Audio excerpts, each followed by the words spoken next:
Okay, going live a few minutes early, just let people start logging in because we had a lot of interest in this topic. So I'm just going to stand here and talk about random stuff for a few minutes while everybody gets on. We play with the camera here too. Get a little better light. Good evening to those logging on.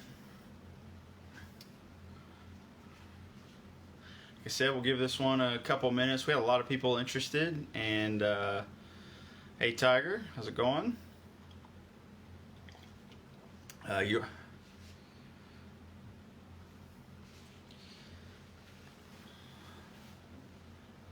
Hey Nick, good to see you on here. So these are kind of fun to do on Monday nights, a little something to look forward to. Everybody doesn't like going back to work on Monday, especially if you shot over the weekend. So this one will be fun, Tiger, going back to your match. I think this kind of drove wanting to do this one. This carbine shooting, precision shooting with a carbine gas gun is one of my favorite things to do. So this one will be one that I've actually been looking forward to. I've got a ton of notes to go over. Bruce, right here for you, buddy.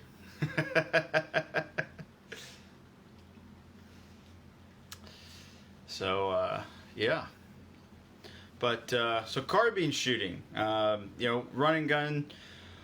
We see, in the East, we have some matches that have a couple stages with distance. By distance, we talk, 300, 400, 500 yards.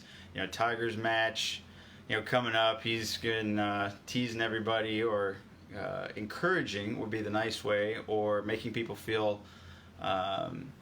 a little not so good about life for some really long-range shots. But, there's outside of the run and gun world, you have Precision Rifle Series, which is, as the name implies, precision rifle, that they've had various gas gun divisions over the years, and this year they tried bringing it back.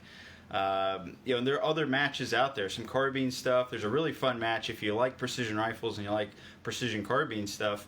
It's a 2-rifle match out at Raton, New Mexico. Help get Denise and JJ with that.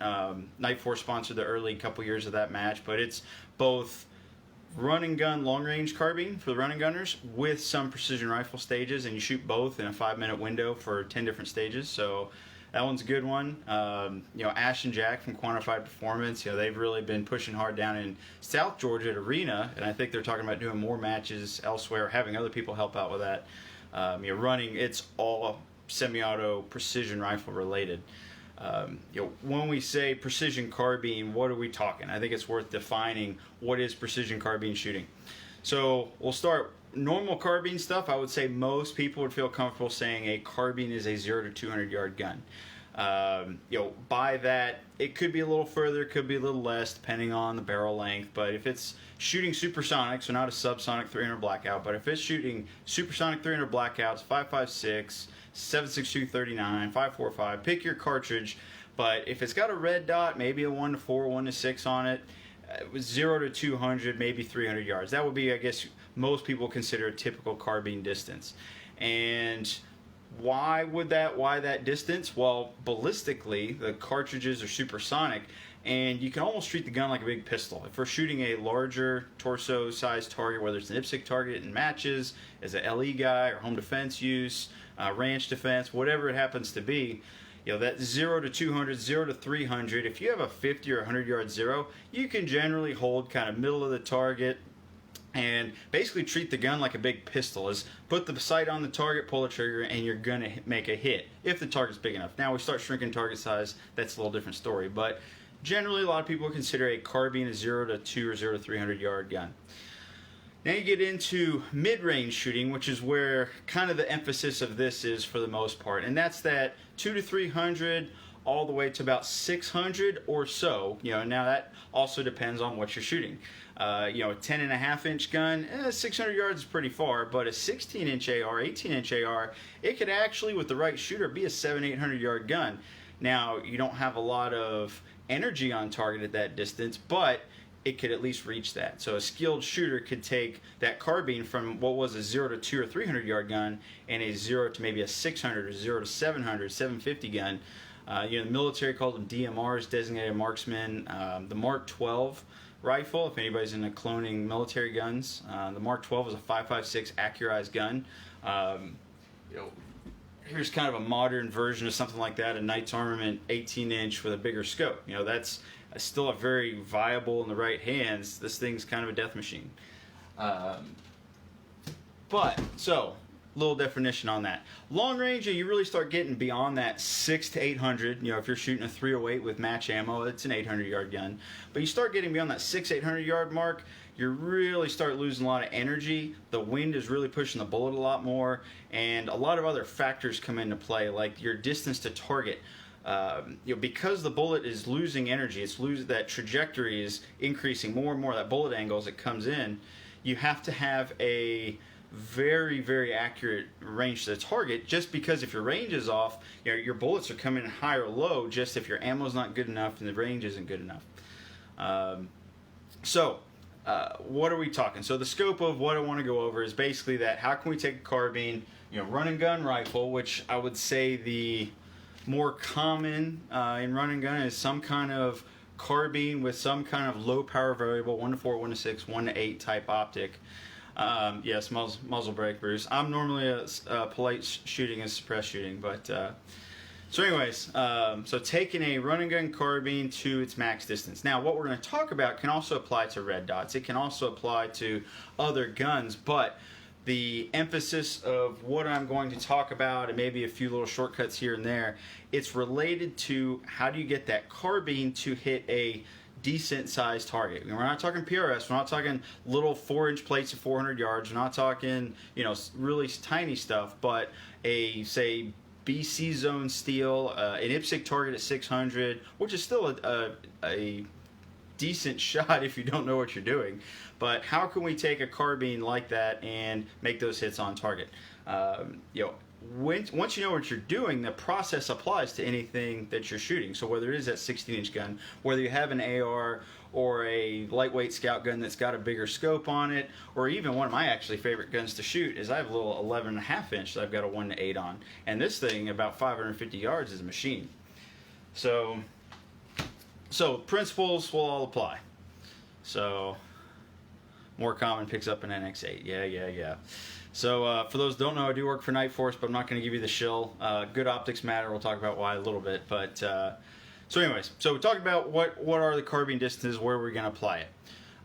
You know, the stuff when it comes, anything related to precision, especially as you increase distance, there's ballistics involved, there's science involved, math.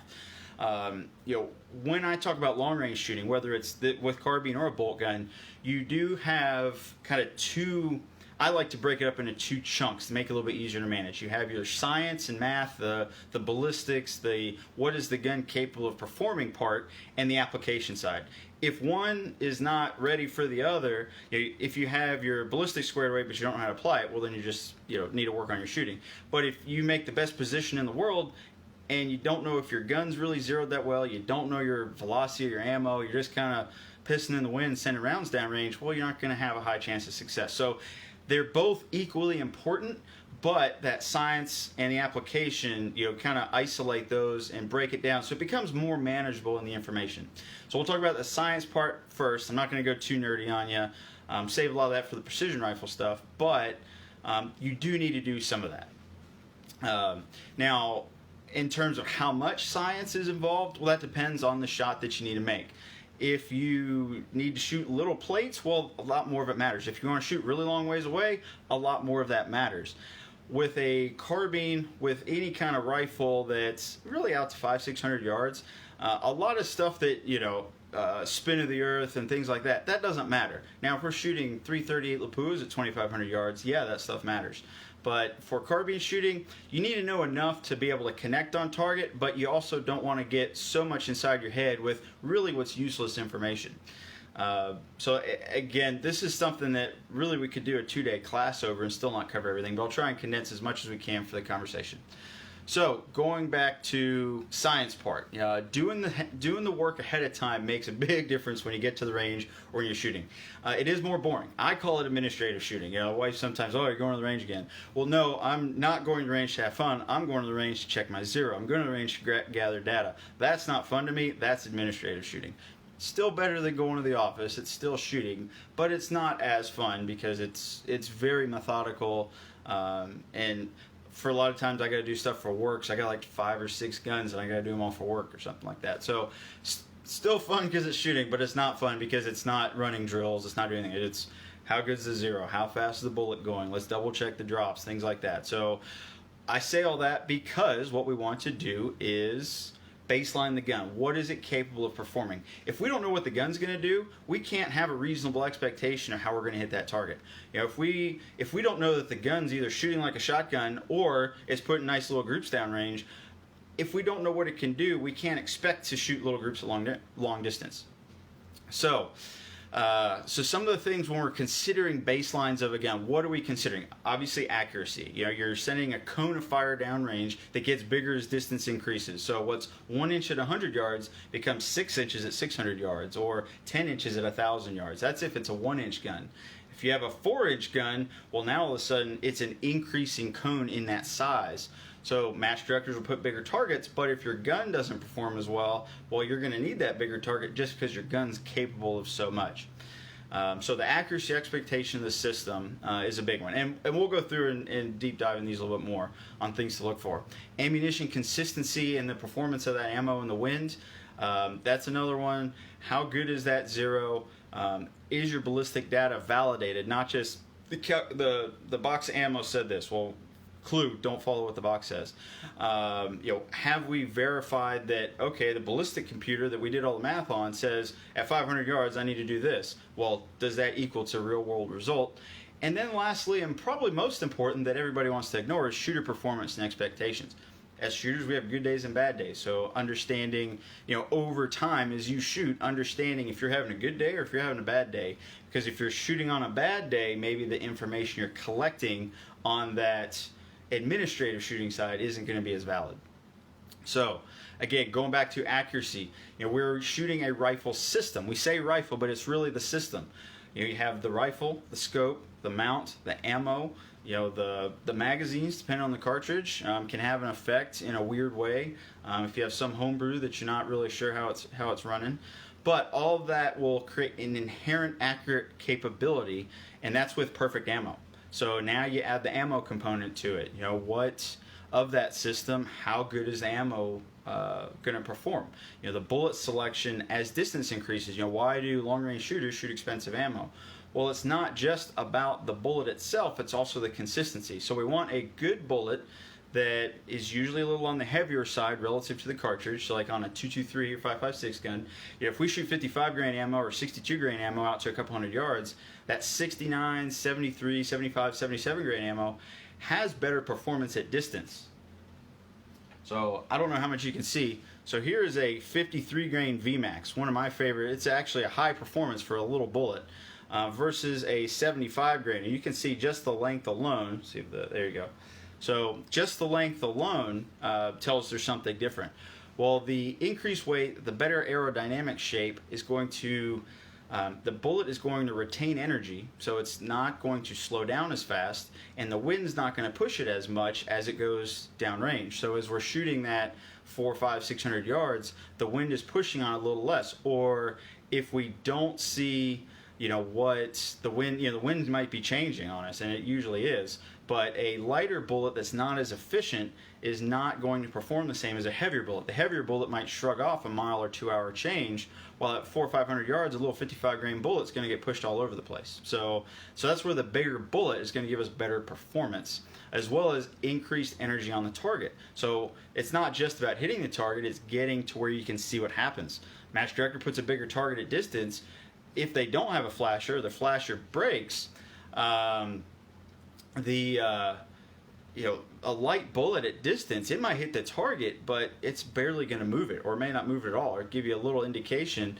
And you have mirage and things like that. It's hard to see. You're going to have a hard time, discerning both you as a shooter, did you hit it, or the RO calling it. Same thing goes for if you miss, how much dust is going to kick up to be able to see where did I miss and can I make a correction. So the bigger bullets at distance do have an advantage just on the bullet shape and weight, but also in the consistency. As we send rounds downrange. Every time you pull the trigger, no gun is perfect. You're not gonna say your muzzle velocity is an average of 2,700 feet a second. Every bullet that leaves the barrel is not 2,700 feet a second. Sometimes it's 2,705, sometimes it's 2,695, sometimes it's 2,750 or 2,650. Well, those big variances, as distance increases or the target shrinks, make it that much harder to hit the target. So as we spend more money on that Hornady match, that federal gold medal round, what are we getting? Well, we're getting the better bullet, which does cost more, but we're also getting a little better consistency. That's with factory ammo.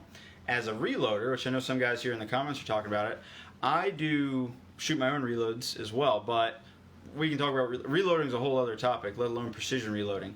Having a high quality round that you take a lot of time into, whether it's whatever you find to be important, whether it's brass prep or weighing out your charges or not, that extra time and that extra QC goes into creating more consistent rounds. So as it goes out the gun every time, you're creating a consistent performing projectile, so that we're shooting a predicted path. Ballistic calculator, or if we shot something 500 yards one time and we know the bullet drops a certain amount, if we want it to be that same amount, roughly speaking, we need that ammo to be the same every time. So again, something to consider is that the velocity consistency matters as well.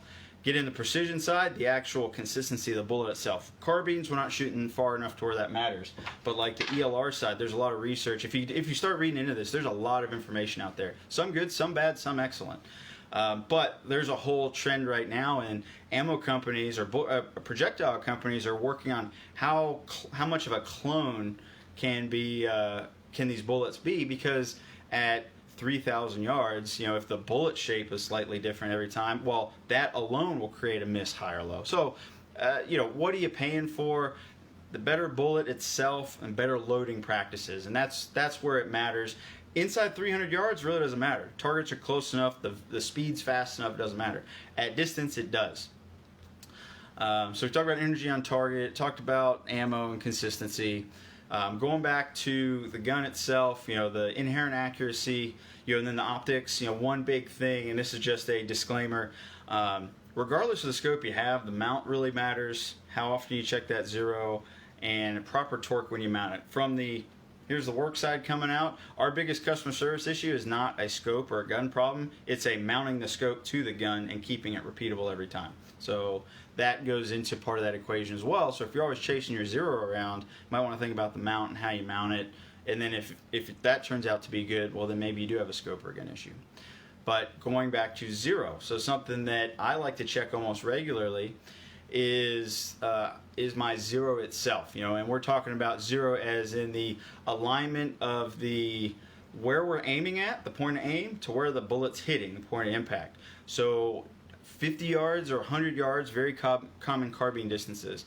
I like 100 yard zero, mainly because I shoot a lot of precision rifles, so I like everything. I know everything I own is 100 yard zero if it's got a scope on it. Red dot's a little different, but if it's got a scope, it's 100 yard zero. From there, there's holds, and drops that build from there. But with 100 yard zero, it's very, very hard to get a lot of effect on the, it takes a lot of wind to push you around off the target a couple inches. Like at 100 yards, that's a lot of wind, or something really has to be wrong to not get a decent or a good 100 yard zero. If your accuracy of your rifle is not good enough, with a precision rifle, I could zero it and feel good with 3 shots because I know my custom sniper rifle is going to deliver the rounds in the same hole every time. With a carbine, if my gun's 2-3 minute gun and I shoot 2 or 3 rounds or 5 rounds and I don't feel like that pattern is good enough, shoot more rounds. Shoot 10 rounds to make sure you feel, okay, where I'm aiming at is where I'm actually going to be hitting. Again, something that's often overlooked. Good enough is not good enough as we increase distance. Altitude 300 yards, fine, it's going to work. If you're off an inch at 100 yards, no big deal on a big target. Even a 5-6 inch plate at 100 yards, if you're off an inch on your zero, well, you're still going to hit the plate. 600 yard plate that it's maybe 12, 18 inches wide. A full-size IPSC's only 18 and change inches wide. Well, if you're off 2 inches at 100, well, now you're 12 inches off just from your zero alignment. So spending the time to get a good zero is very much worth it. You know, and it'll skew that data. The further the distance goes, the more error we have in our system, or the less accurate it is. You know, the more errors we're going to have downrange. It's going to be harder to hit that target. And Bruce, I'm not saying anything on the FAL. That is the right, you know, the arm of the free world, right? All I'm saying is understand what it can do, and you know what you're talking about, and you know what you're looking at. But for a lot of people that don't know what they have or don't know how to evaluate it, that is what we're talking about. So again, talk about validated ballistic data. So we have a zero. We know what the gun's capable of. We know what our ammo is doing. Now we just want to check out at distance. We'll go through how to set up a ballistic profile quickly here in a little bit. But what is the bullet? Was it doing? Okay, we spent all this time. We use our app. We use whatever app, software, data, something we read on the internet to figure out what our bullet drop is. We want to validate that. So the further you can go, the better, because the more you can tie in that ballistic arc, the more consistent, the more accurate that information is going to be. So understanding what that's going to do is what matters. Don't just rely on, I punched all my information and it's correct. Well, again, we'll go through once we talk about some of the inputs, what might be some variation.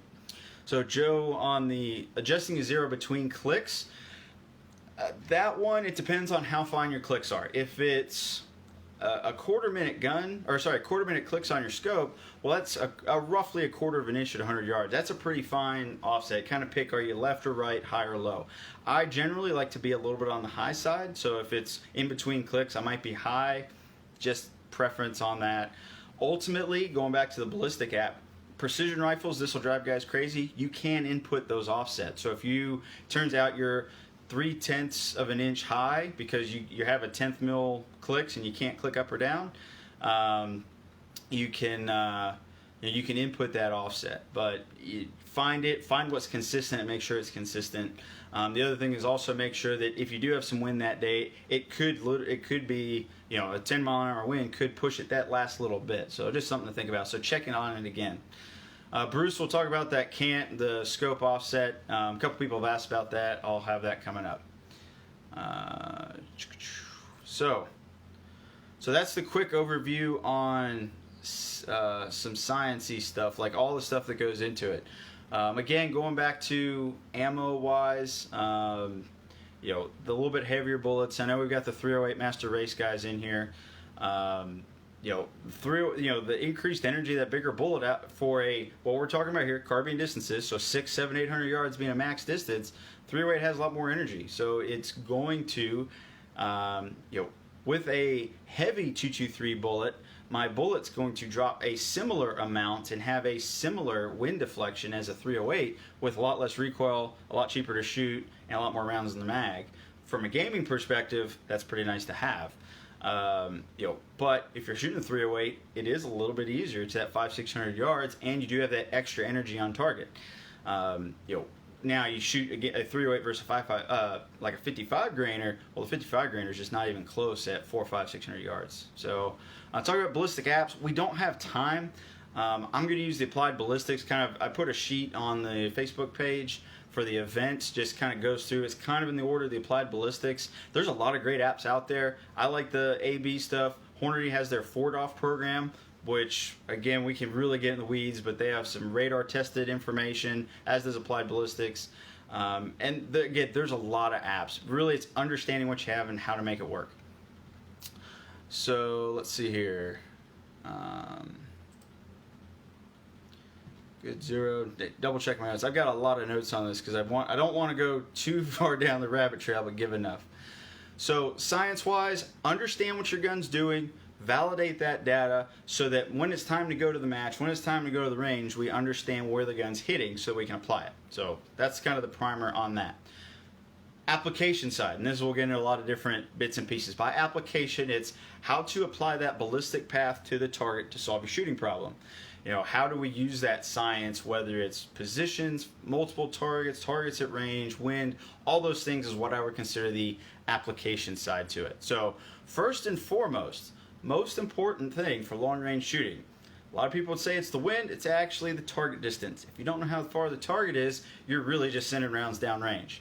So let's see, thoughts on cartridges, realistic barrel lengths. We can talk about that a little bit. Target information. Where's the target at? How far away is it? Is it hidden? Is there a reference by eye? So from an application standpoint at long range, one of the big things I see guys and gals have issues with is even if the RO points out the target, they suddenly forget where it's at. And when they go to bring the gun up, they spend a lot of time trying to find it. So the first piece of target information is a general direction downrange. Where is it at? Okay, the RO says, let's see that tall tree? It's at the base of that tree. Well, file that away so when it's time to shoot the stage, big tree, got it. Rock pile, got it. It's in the field. It's the middle target, got it. So orientation of the world is an important thing. And then finding it by eye if you can. Not everybody can, or having that reference mark so that as it's time to go shoot the target, you can point the gun at the reference point and your optic is generally looking where that target's going to be at. So range to the target is that most important piece of information though. Some matches have unknown distance targets and some have known distance. And a lot of running gun stuff, you tend to have the target distance provided. If that goes a long way towards helping. Targets are big enough to where it's not as big of a deal if it's slightly off a few yards. In the precision rifle world, there's some entire matches where the entire match is shot blind. You know nothing. You have to range them on the clock. So from a running gun perspective, there are a couple ways to range targets. Well, there's a couple ways anyways. One is, what's the visual estimate of the distance? A common trick is to estimate how many football fields away. If I know what a football field looks like, or roughly, is that 2, 3, 4, 5 football fields away. If the target's tall enough, you might be able to get close enough, 300-400 yards. Again, something that requires a little bit of practice. Environment changes a lot of that. You go out west in mountains, distances do not look the same for an East Coast guy, and vice versa. My buddy Greg comes down, he's like, how far away is that? Because it looks very different than what he's used to from Montana. So range the target, very important. Visual estimate is very broad strokes. You can get, I'd say within 50, 75 yards if you practice it a lot. Just from I use it as more of that's a good gut feel. If I'm shooting a precision target, I'm going to try and refine that number a little bit better. But it's a good thing to have so that we'll talk about lasers, so I bring a laser on the target and I laze the target and it says it's 300 yards, it's like, that doesn't look 300 yards away. I maybe know I got a bad laze, so I know not to, send another laze on the target. So visual estimate takes practice, pretty rough.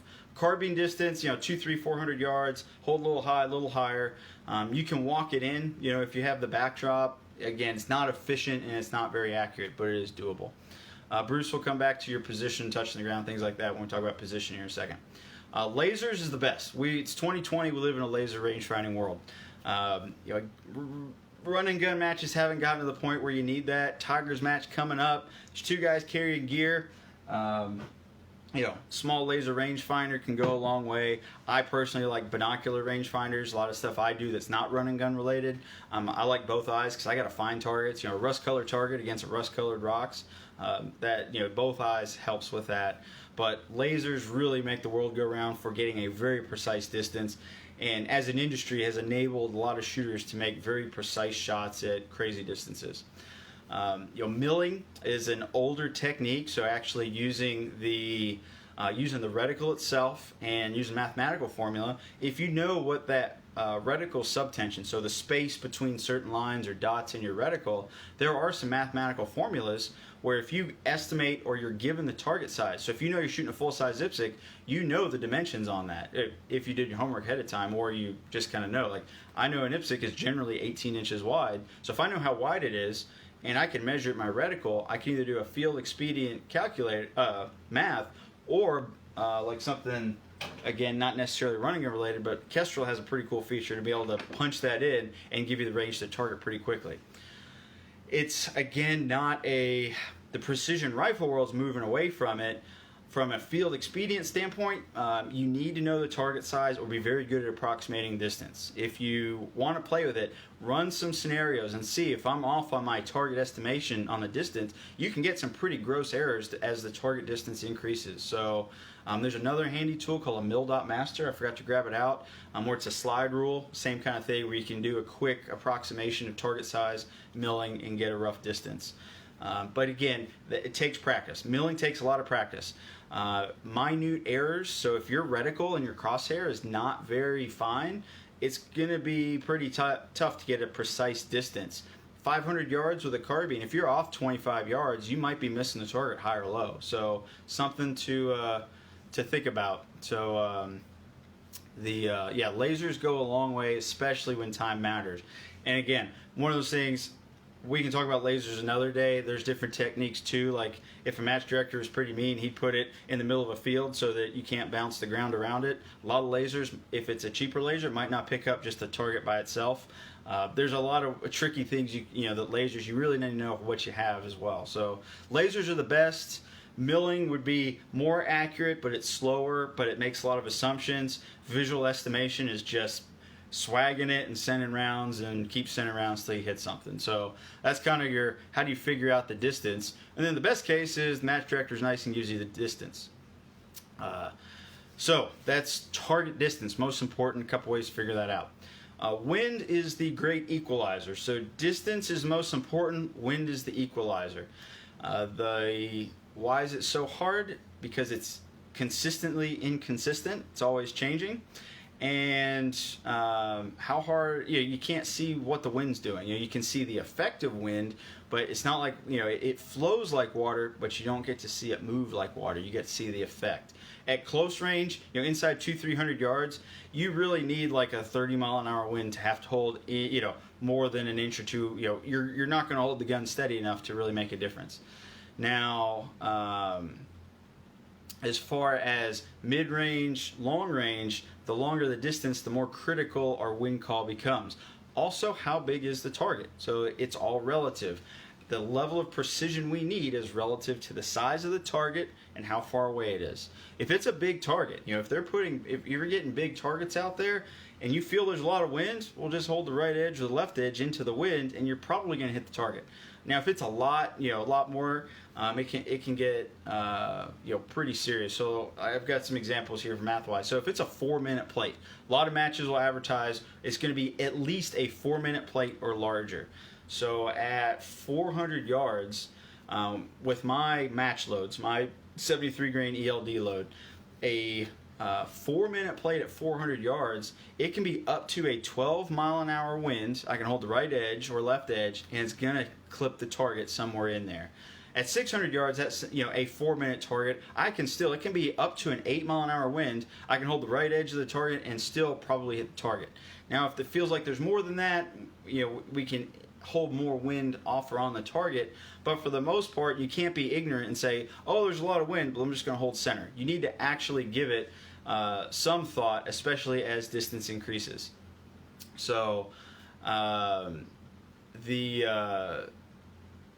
so let's see here. So smaller bullets, again, something that really matters. And we're going back to the ammo, light 55 grainers, 500 yards, you might as well be pissing in the wind. Now, if there's no wind, you can be fairly consistent with it. But, if you get a 8 to 14 mile an hour variable wind, 55 grainers, you're struggling. That's where the better ammo is going to help you perform. And from a cost versus rounds fired versus time consumed, the match ammo is more expensive. But if I can shoot it in 2 or 3 rounds, or 1 round or 2 rounds, versus 8 or 10 or 12 55 grainers, well, I'm still coming out ahead, even if I'm paying 3 or 4 times as much per round. 2020 pricing, it's all expensive, but for the most part, that's where your better ammo is going to help us, especially in that variable wind. East Coast stuff, guys, east of the Mississippi, we don't see a lot of wind.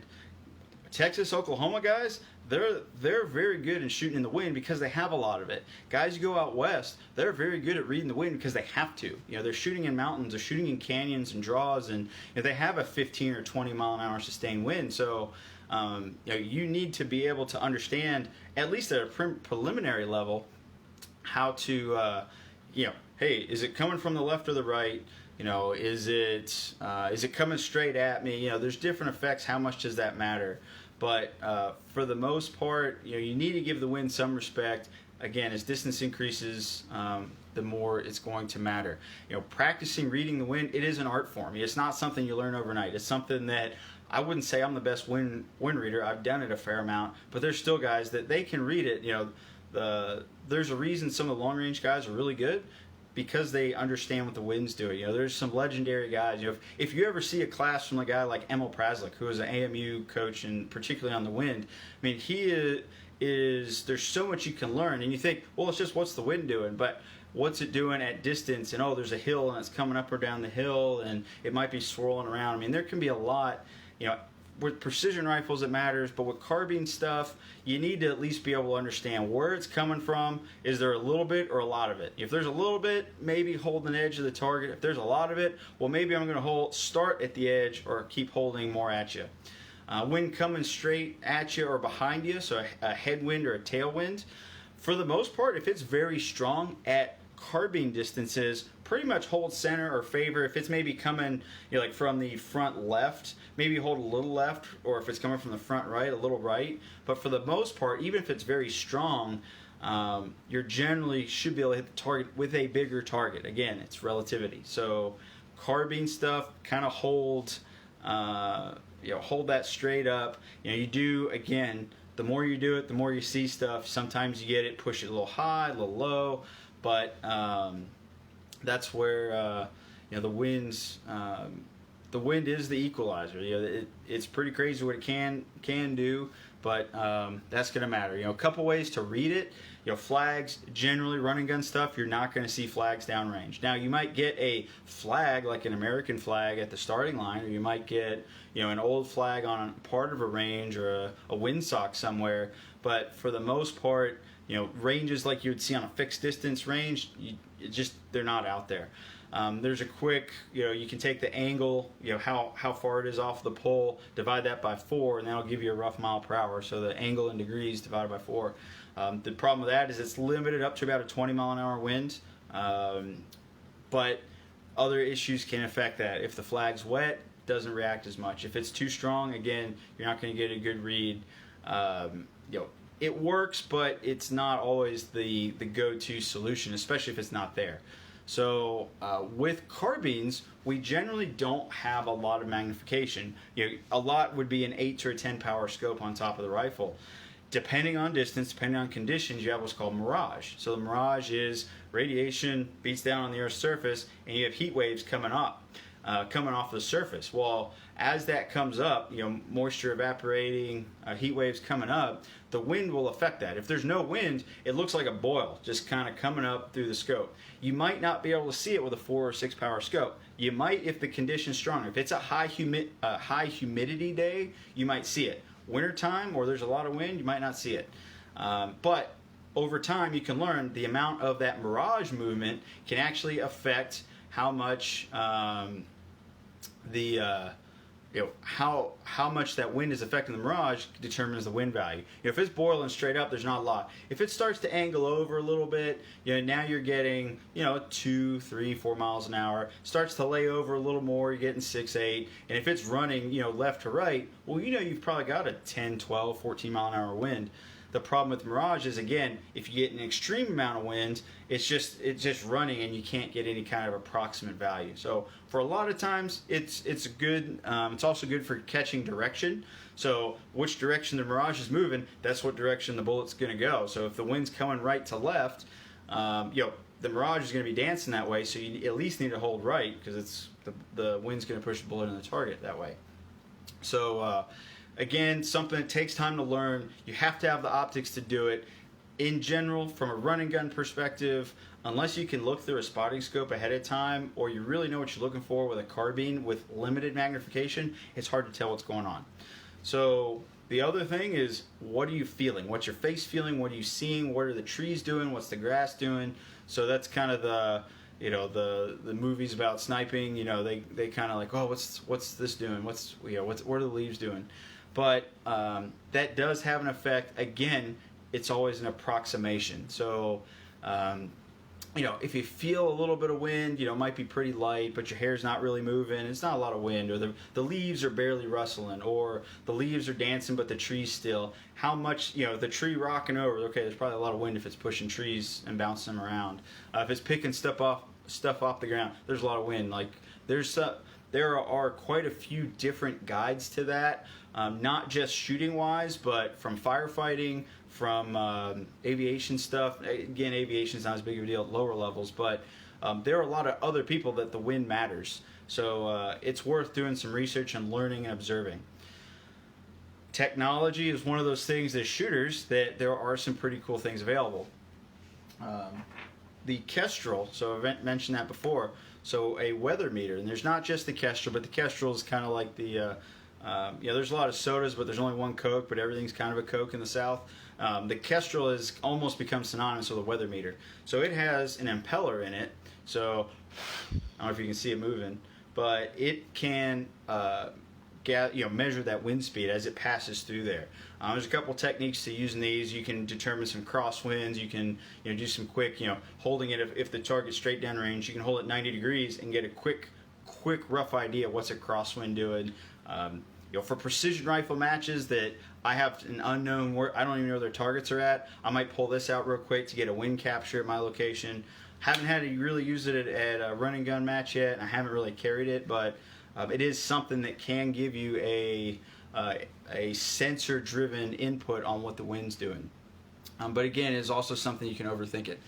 At the end of the day, you have to make a call. You can study the winds, you can watch the leaves, you can feel it on your face, you can watch smoke, you can try and watch the mirage, but you still got to make a shot. In run and gun, we got to do it pretty quick. So we have to have some kind of idea.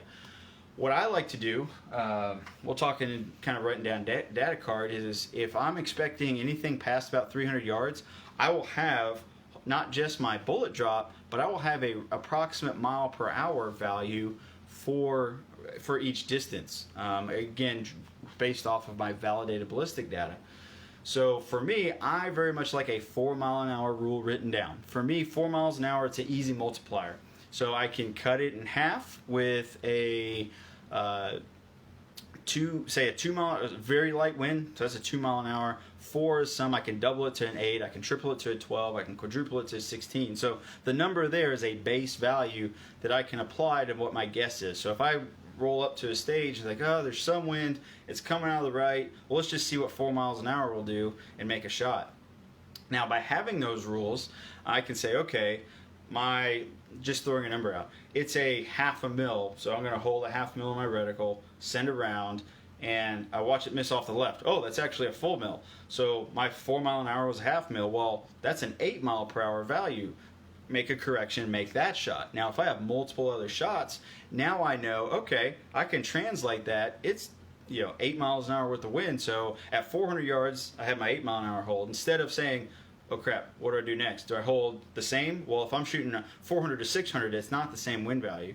So as far as a mil radian hold, but from a mile per hour, it's translatable. So I can look at my arm board and say, oh, 600 yards, 4 miles an hour. So that if say that's 0.6, okay, now I need to hold 1.2 and send it. So it gives me something translatable. And then from a team perspective, I can tell my buddy, so if he's shooting a 308 and I'm shooting a 223, or he's shooting a 6 Creedmoor, I can say, hey, it's 8 miles an hour worth of wind, so he's getting on target that much faster. So it's translatable by having that wind rule.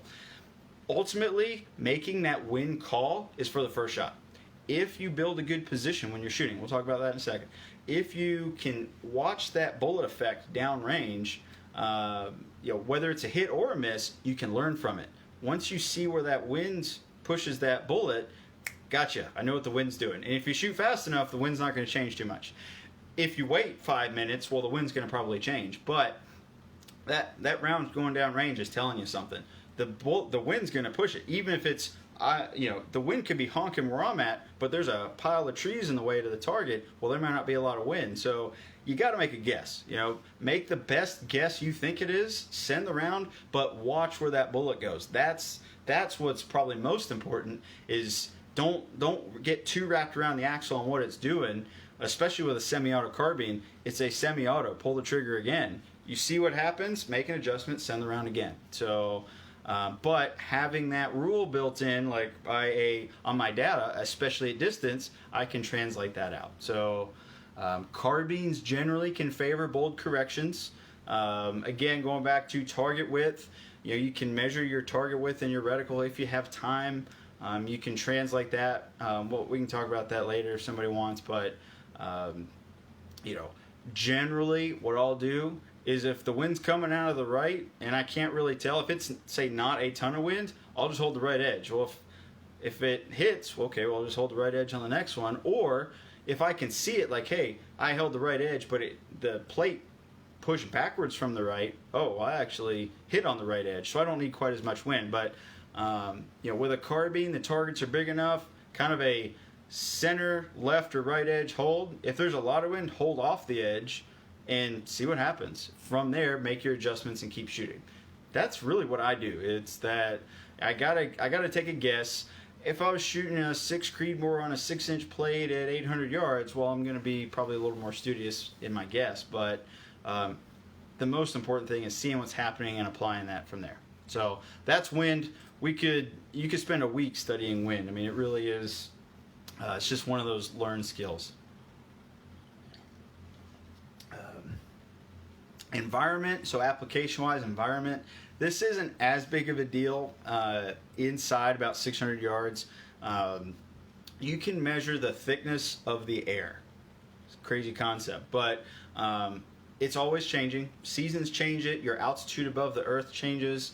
The season and the altitude above the earth changes. So you can measure it, and and you can translate that into an effect of the bullet.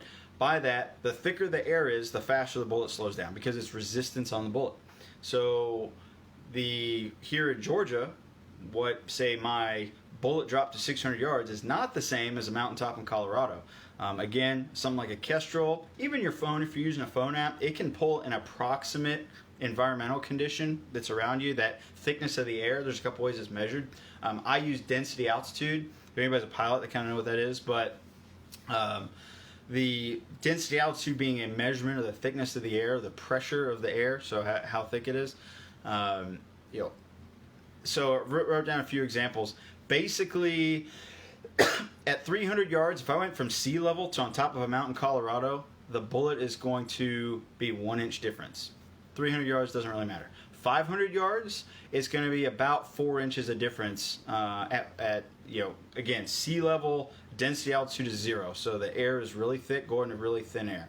Now at 750 yards, going from 0 to 7,500 foot at density altitude, which is a big shift. Now we're talking 19 inches. Well, that's missing a target difference. So inside 500, not a big deal. Most run and gun stuff, if you validate it, wherever you live, it'll be close enough. If you really want to nerd out, you can write down different density altitude cards. Again, precision rifle guys, it matters, but run and gun stuff, not as big of a deal. Like Tiger's match that has those 750, 800 yard targets, they are extremely tall, so again, not as big of a deal, but it is something that you can learn about over time. But all that to say, it's one of those things, if your phone's going to automatically update it for you, just let it do it. With a carbine, it's good enough. With a precision rifle, worry about it a little bit more. So that's my thoughts on the environment there. The other effect, though, temperature effect on ammo. Going back to long-range differences, or the ammo differences, there are temperature-insensitive and temperature-sensitive powders. So something, if you're hand-loading, you have a direct effect on. With factory ammo, it's just something you kind of see and you test. Ammunition manufacturers, they don't load just the same powder. So say somebody's 5.56 55 grain load, they might use 4 or 5 different powders depending on what they can get, especially times like right now. They're trying to meet a pressure objective that they know is safe out of guns. That's what they test to, is actually pressure, not speed, not X number. They use giant lots of powder that's not even what you can get off the counter. So with that, some ammo is marketed as using that temperature-insensitive powder, or very stable across environments. Now, by insensitive, it doesn't mean it's perfect. So if you go from 32 degrees to 60 degrees in one day. Like right now in Georgia, it was like 45 degrees this morning, got up to like a little bit over 70 where I live. That's a 35 degree shift. A temperature insensitive, so like over that temperature change, the ammo could change 25, 30 feet a second from this morning to the afternoon. Now 30 feet a second, not going to be that big of a deal for carbine distances. Now if the powder was temperature sensitive and say I had 100 foot per second difference, well at 600 yards that's like 10 inches worth of difference. So having a temperature, if it's sensitive to the heat or the cold, your ammo, because of the powder, that could be why you're missing a distance. So something to think about. Again, one of those things, the better ammo tends to have that factored into it. Cheaper stuff, it's cheap. It doesn't matter at 200 and 300 yards. 300 yards doesn't matter. 600 yards starts to matter. So something to think about there is the ammo sensitivity. Now, going back to that, the consistency that the speed the bullet comes out of, even if it's good powder, but it's not a consistent in its speed. So you might get 50 feet a second variance because it's not the best ammo, and it's temperature sensitive. Well, now you're getting 150 feet a second difference. Big difference. So if you're like shooting at 600 yards and one bullet goes really low and one goes really high and one goes really low and one goes on the target, and you feel like all four of those were good shots, well, it could be your ammo. So something to think about there. All that to say, the better ammo does make a difference. And that's one of those things that doesn't really get talked about a lot, but it is something, if anybody hunts, something to really consider, especially it gets really cold and you can even get ignition issues, so something to think about. So that's a couple things on environment, wind, things like that. Good shot process. This should cover some of the stuff a couple guys have asked about. So, let's see, hand loads. Yeah. So Bruce, just a disclaimer: if you're shooting hand loads, the quality control you put into it matters. Taking the time to chamber check it, taking the time to actually shoot your hand loads, taking the time to make sure that it runs safely, or when the gun's wet or whatever, makes a big difference. So. That way you're not fighting the reliability on it as well. So making a good shot process. So this is kind of that long range. Here are the things I'm thinking about as I roll into a position. So something that's blind. So I'm going to find the position first. Regardless of whether I know what's downrange or not, I need to know where I'm shooting from. So if I roll in and I look at the ground or the area around it, I'm going to identify what's going to be the best spot. Is it prone? Is it, hey, there's a nice log there, I can shoot off the log, but oh, I have to shoot off the log. Okay, well then that's a qualifier. But for me, if I can get on my belly, that's my best shooting position. Prone is the best for me. Kneeling is pretty good. Standing, if it's not a shaky barricade, can be pretty stable if it's supported. So for the most part though, I'm going to look at where can I get stable as a shooter, and then what can I see downrange. So something that I'm always thinking of is if there's other stuff laying around, like hey, they're saying you have to shoot from the shooting area, and there's a log or a tree, and it's pretty clear other people have shot off of that, there's probably a reason for that. Something like, oh hey, the target is behind some tall grass, so if I go prone, I can't see it because of the tall grass, but if I go to this log, I can see it. So something that quickly assesses you're looking, if I kind of know, hey, the targets are down there, and I'm shooting from here, but there's tall grass between there, maybe I can't go prone. So I might look at that. Again, if you're the first person out, you're kind of screwed, but if there's a brass pile in one spot, that's probably a good spot, or look where that brass would have been. There's a log in a brass pile, just go to the log, but find a way to get stable. So when you get into that position, you want to find a comfortable spot, not necessarily comfortable, but comfortable for the gun, and finding a natural point of aim. Where I set the gun down, I'm not fighting it to get it on the target. Precision stuff, you see a lot of bags coming in these days. I've gone over some other running gun stuff. I've got a little, it's an ESC Dynamics pad here on the bottom, so it's got a little cushion to it. So it takes a little bit of wobble out, even if it's a very rigid surface or something to try and balance on.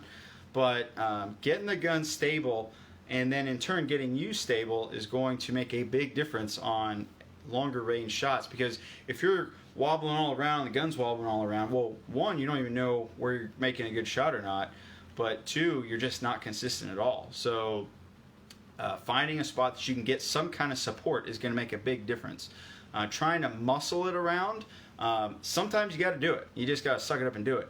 But if you're in a spot that you're really having to like force that gun into a position to find the target, again, it's not the most consistent, not the most conducive to accuracy. So being able to let that gun, you know, if you were to natural point aim, if you were to you know, kind of close your eyes and relax, is that gun suddenly going to be pointing up at the sky, or is it going to be pointing down, or pointing left, pointing right at the target? If you can, finding the natural point of aim, the best way is to settle, you know, put the gun on the target, you know, close your eyes, relax, and open your eyes. If the target's not there, well, you don't have a good natural point aim. If it is, you probably do. So again, over time learning, hey, this is a stable position. I'm not muscling the gun around. For me, that's the clue, is if I get into something and I'm really having to like torque the gun to lock it in place, or to try and see the target, if I have to make the shot, I'll do what I can. But generally, you know, you see it on, like, say, a gnarly tree that's knocked down, or a branch, and it's like maybe there's a branch and you put the gun right up against that branch. Well, maybe slide it over, put it on the other side of that, whatever's influencing the gun. So find that stability, let that gun, you know, be comfortable where it needs to be, and then use a shooter support around it. You know, just hold that gun steady. You know, for you as a shooter, you don't want to. You know, you don't want to be loose and wobbling, because then in turn you're going to influence the rifle. So for me, things to think about: if it's a standing position, I am not going to be standing kind of bladed behind the gun. I'm going to try and actually spread my legs a little bit and lean into the gun and put some forward weight, and maybe hold, you know, pinch the gun to the to that barricade or object, and really hold it steady, and I'm steady. Because it's not just about breaking the shot, going back to like the wind, or if you don't know the target distance, I can hold it steady, break a shot, the gun might recoil a little bit, or a 308 is going to recoil a lot for 308 guys, but it'll settle back into position, and I can see where that bullet result is at, which is probably as or more important than breaking the shot. Because if you're not seeing anything, you're not learning anything, and you're just taking guesses. So standing, I'll get my body behind it, you know, maybe not lock my legs unless I really need to be tall. You know, if it's a tall barricade, it's a tall barricade, but I'll kind of bend my knees a little bit and get aggressive on it. If it's a kneeling type position, I will do what's called reverse kneeling. So a lot of kneeling tends to see your, so like if I'm a right-handed shooter, my left knee would come up. I'm actually going to do the reverse. So when I'm on the gun, well, this, you know, my left arm is supporting the gun somehow, usually. My right arm is floating around over here, so I'm going to try and tuck that in, but then if I can, I'm going to bring my right knee up and actually lock the knee in with the onto my elbow, so that I'm actually getting nice and tight on the gun, and again, my body's nice and compact and not all loose and shaking around behind the gun. So from a kneeling position, that reverse kneel, or using your strong side knee to help support that shoulder, is going to help. And then Bruce, and then yeah, that's a true story. Bruce wrote. He's looking down and says, you know, shooter Sean Murphy. And I kind of made a joke about that guy being a joke. He's like, I don't think he's a jerk, and he looks up and sees it's me. But funny story. So and then finally, so kneeling, if get that knee behind. If it's a lot lower, I might do a you know, on both of my knees, and again, trying to get my body compact, and then prone, you know, modify or some kind of prone. You're just kind of adjusting your body to, again, get stable. Something in all those positions, if I can, I'm going to actually use this hand, not just to put pressure on the gun, but if I can grab something, so like if say this was like a board, you know, I can maybe grab it, or a bag, or a tree branch, or whatever the case may be. I'm going to try and actually pinch the gun to that support object, or if I have a bag, if this is like a precision rifle, I would actually pinch the gun to the bag to the barricade and kind of help lock that together to reduce a little bit of that wobble on the target. So, okay, so we find our position, We get into position, set up the gun. Now we got to find the target with our sight. Going back to what I said earlier on where's the target at. If I know the target's by that tree, I'm going to, as I get into position, make sure the gun's pointing at the tree. Okay, so at least the gun is a giant pointing stick. Okay, it's pointing at the tree, so when I come up on the scope, the scope is generally looking where that target's at. Maybe I have to look a little higher, a little low, depending on terrain, but at that point I can find the target pretty quickly. Find it by eye, find it with the scope, get on the target, point at it. When you're transitioning, if you have wide transitions, instead of trying to, okay, I found the target and stay in the scope, if I know, okay, it's by this other tree or it's down this cut, I'm going to come up off, find it with my eye, bring the gun, and back down. So that find it by eye, find it with the scope is pretty quick. So, and then at that point, I'm in position, I'm stable, I found the target. Now I can apply that the ballistic path, that ballistic drop. I can apply wind, I can make that guess.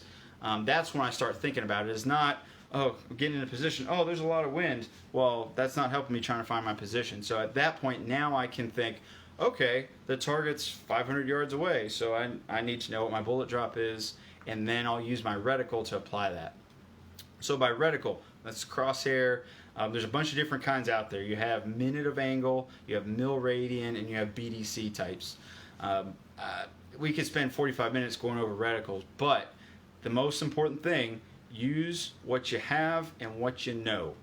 Understand most manufacturers are going to provide the information on the, let's see here. Joe, so on the transitions, it depends. If it's longer distance shot, I generally don't change in between. If I have to find the target, like I don't know where it's at, I'll turn the power between. I tend to shoot with a wider field of view as it is, so just because I have an 8-power scope, most of the time I'm shooting 2 to 3 power. So at 2 to 3 power, it's a little bit easier to find. I can generally, that's enough. If at 1 power, you're not getting any magnification. You might as well be looking with your naked eye. So at 2 to 3, it's pretty easy. You have a wide field of view that you can find stuff. And then if I need it, or I need target ID, then I'll zoom in and go to that 6 or 8 power, depending on the scope. So going back to reticles, understand what you have. Manufacturers have the information available. There's first and second focal plane options, again, without going too sciencey on you.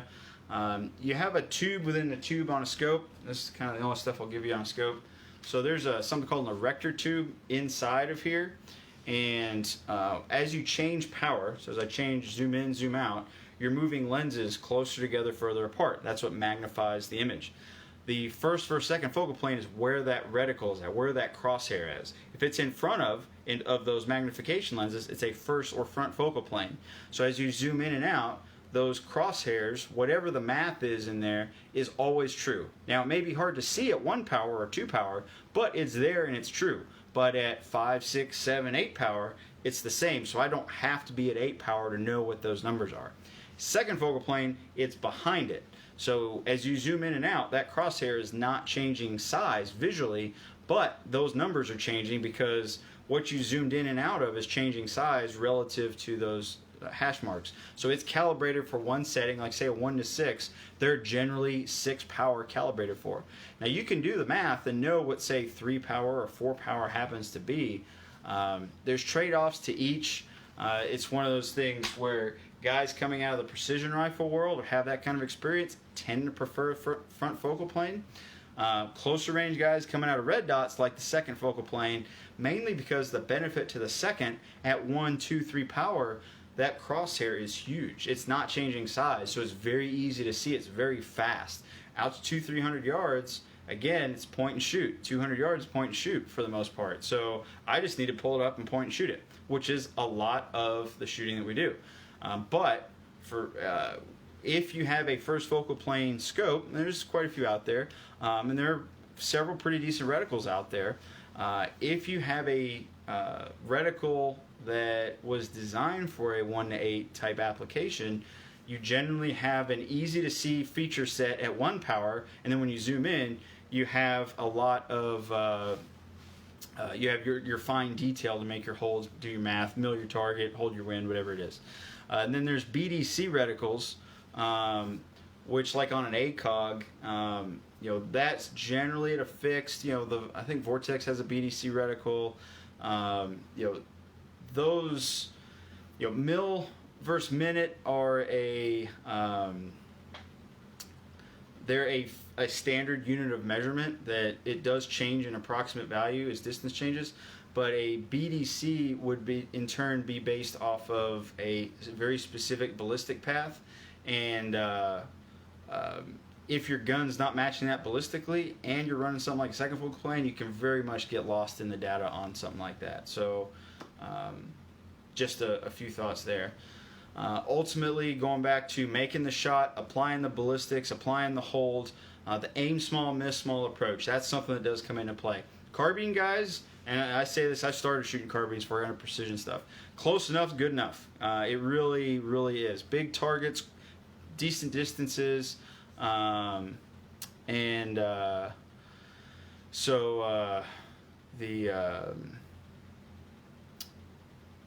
when you go to shooting at distance and you start to apply some of this information, we can't just say good enough anymore. We're trying to actually hit certain spots on the target. So as a game with yourself, as something to learn and something to practice towards, it's not just about hitting this giant target. It's, hey, can I hit closest to center? It's a mindset shift that over time, it takes some time to get used to. But at first, if you don't shoot a lot of distance, hey, I hit the target, and that's great. The next step to that is not just about hitting the target, it's how close can I get to the center of the target? And that's where you start having to think about, oh, I just hold right edge and I hit the target and there's wind. That's fine, it works. But if the wind's tricky or you're changing directions on the clock and things like that, the being a little more precise in your thinking will pay you dividends, because you're already thinking, okay, I actually hit on the right side of the target, so I need to firm that up a little bit. So as that distance changes, I am allowing myself more information to think about to be more precise in my shot. So that aim small, miss small approach, it's kind of a mental thing that goes into, that's why on like a minute and mil reticle, being able to say, okay, the wind is X and did this, or my hold is a certain amount. I don't just want to hold high on the target. I want to hold high a specific amount in that reticle because I want to be a little more precise in it. So again, we could spend a day shooting different ways to apply some of this stuff. So we've talked about getting in position, finding a spot, getting a spot. Okay, now we know we need to hold some wind, we need to hold some elevation, applying good fundamentals to the shot. So that's pulling the trigger, without shanking the trigger. That's something, if you don't have a stable position, the gun's wobbling around, you tend to, that's right where I need it to be, and you jerk the shot. So we don't want to do that. But so we need to apply good marksmanship fundamentals. But then we also need to, if it's a distance shot, we need to think about keeping the scope level. I know from a carbine perspective, through a barricade 90 degrees, we can talk about that later. But if you're shooting at distance and your scope's canted 10, 20 degrees, well, you're going to induce some elevation and some windage misses just because your gun's canted. So, when we send a bullet down range, gravity is very predictable, but it's in a certain, the scope is zeroed, the bullet is impacting a certain point, and then we're holding above a certain amount, to get that predictable path. Well, if it's canted, well, now we're going to start missing left or right into the cant. So something to think about at distance, especially as you're breathing heavy, and it might be not the most stable position in the world. So something to think about there. Consistent head position behind the gun. Something a lot of carbine guys don't know there's a lot of misinformation from guys that don't shoot big scopes on what parallax actually is. Parallax is when you have your target image and you have a reticle in the scope. If you have parallax, those two images are not on the same plane. If they're not, so say I'm looking at a target and I'm looking at the reticle and they're not on the same plane, if I move my head where that reticle is on the target, I'm actually missing because that reticle is not aligned on the target. With no parallax, they're merged, so it doesn't matter where I look through the scope, I'm going to hit the target. Most low power variable scopes are about 100 to 150 yard parallax free setting. That means at the factory, they merge it, so when you look through the scope at about 150 yards, regardless of where you look through the scope, you're parallax free. Now, when does parallax start to matter? As distance increases and magnification increases. A 4 or 6 power scope, it really doesn't matter unless you're shooting 900,000 yards. 600 yards, I mean, you're talking an inch or two of parallax error. At very close distances, it starts to show up. 5 yards, 10 yards, you'll actually see it, even with a big scope. So, consistent head position, though, will help alleviate any parallax errors that may come into play. But it's important to understand your scope and the power you're on. So, like, my big scope, 7 to 35, wide magnification range. At 7 power, it's not very critical. At 35 power, it is hypercritical that my parallax is adjustment. Now, that scope has an adjustment. Most low power variable scopes do not have a parallax adjustment because for the distances we're shooting and the target size we're shooting at, it's good enough. And now, again, 800 yards of 223 and you have a 193 mount, so the scope's way up here on the gun and you're all over the place, well, yeah, you're going to get some parallax error. If it's a smaller target, it can create an issue. If you're shooting big targets, it's borderline. But to alleviate that, consistent, keep your head locked on the gun as you're firing. Don't shoot, come off, and come back on. Same goes for group shooting, things like that. So consistent head position matters. And there you go, Ash. That was for you since you asked about it.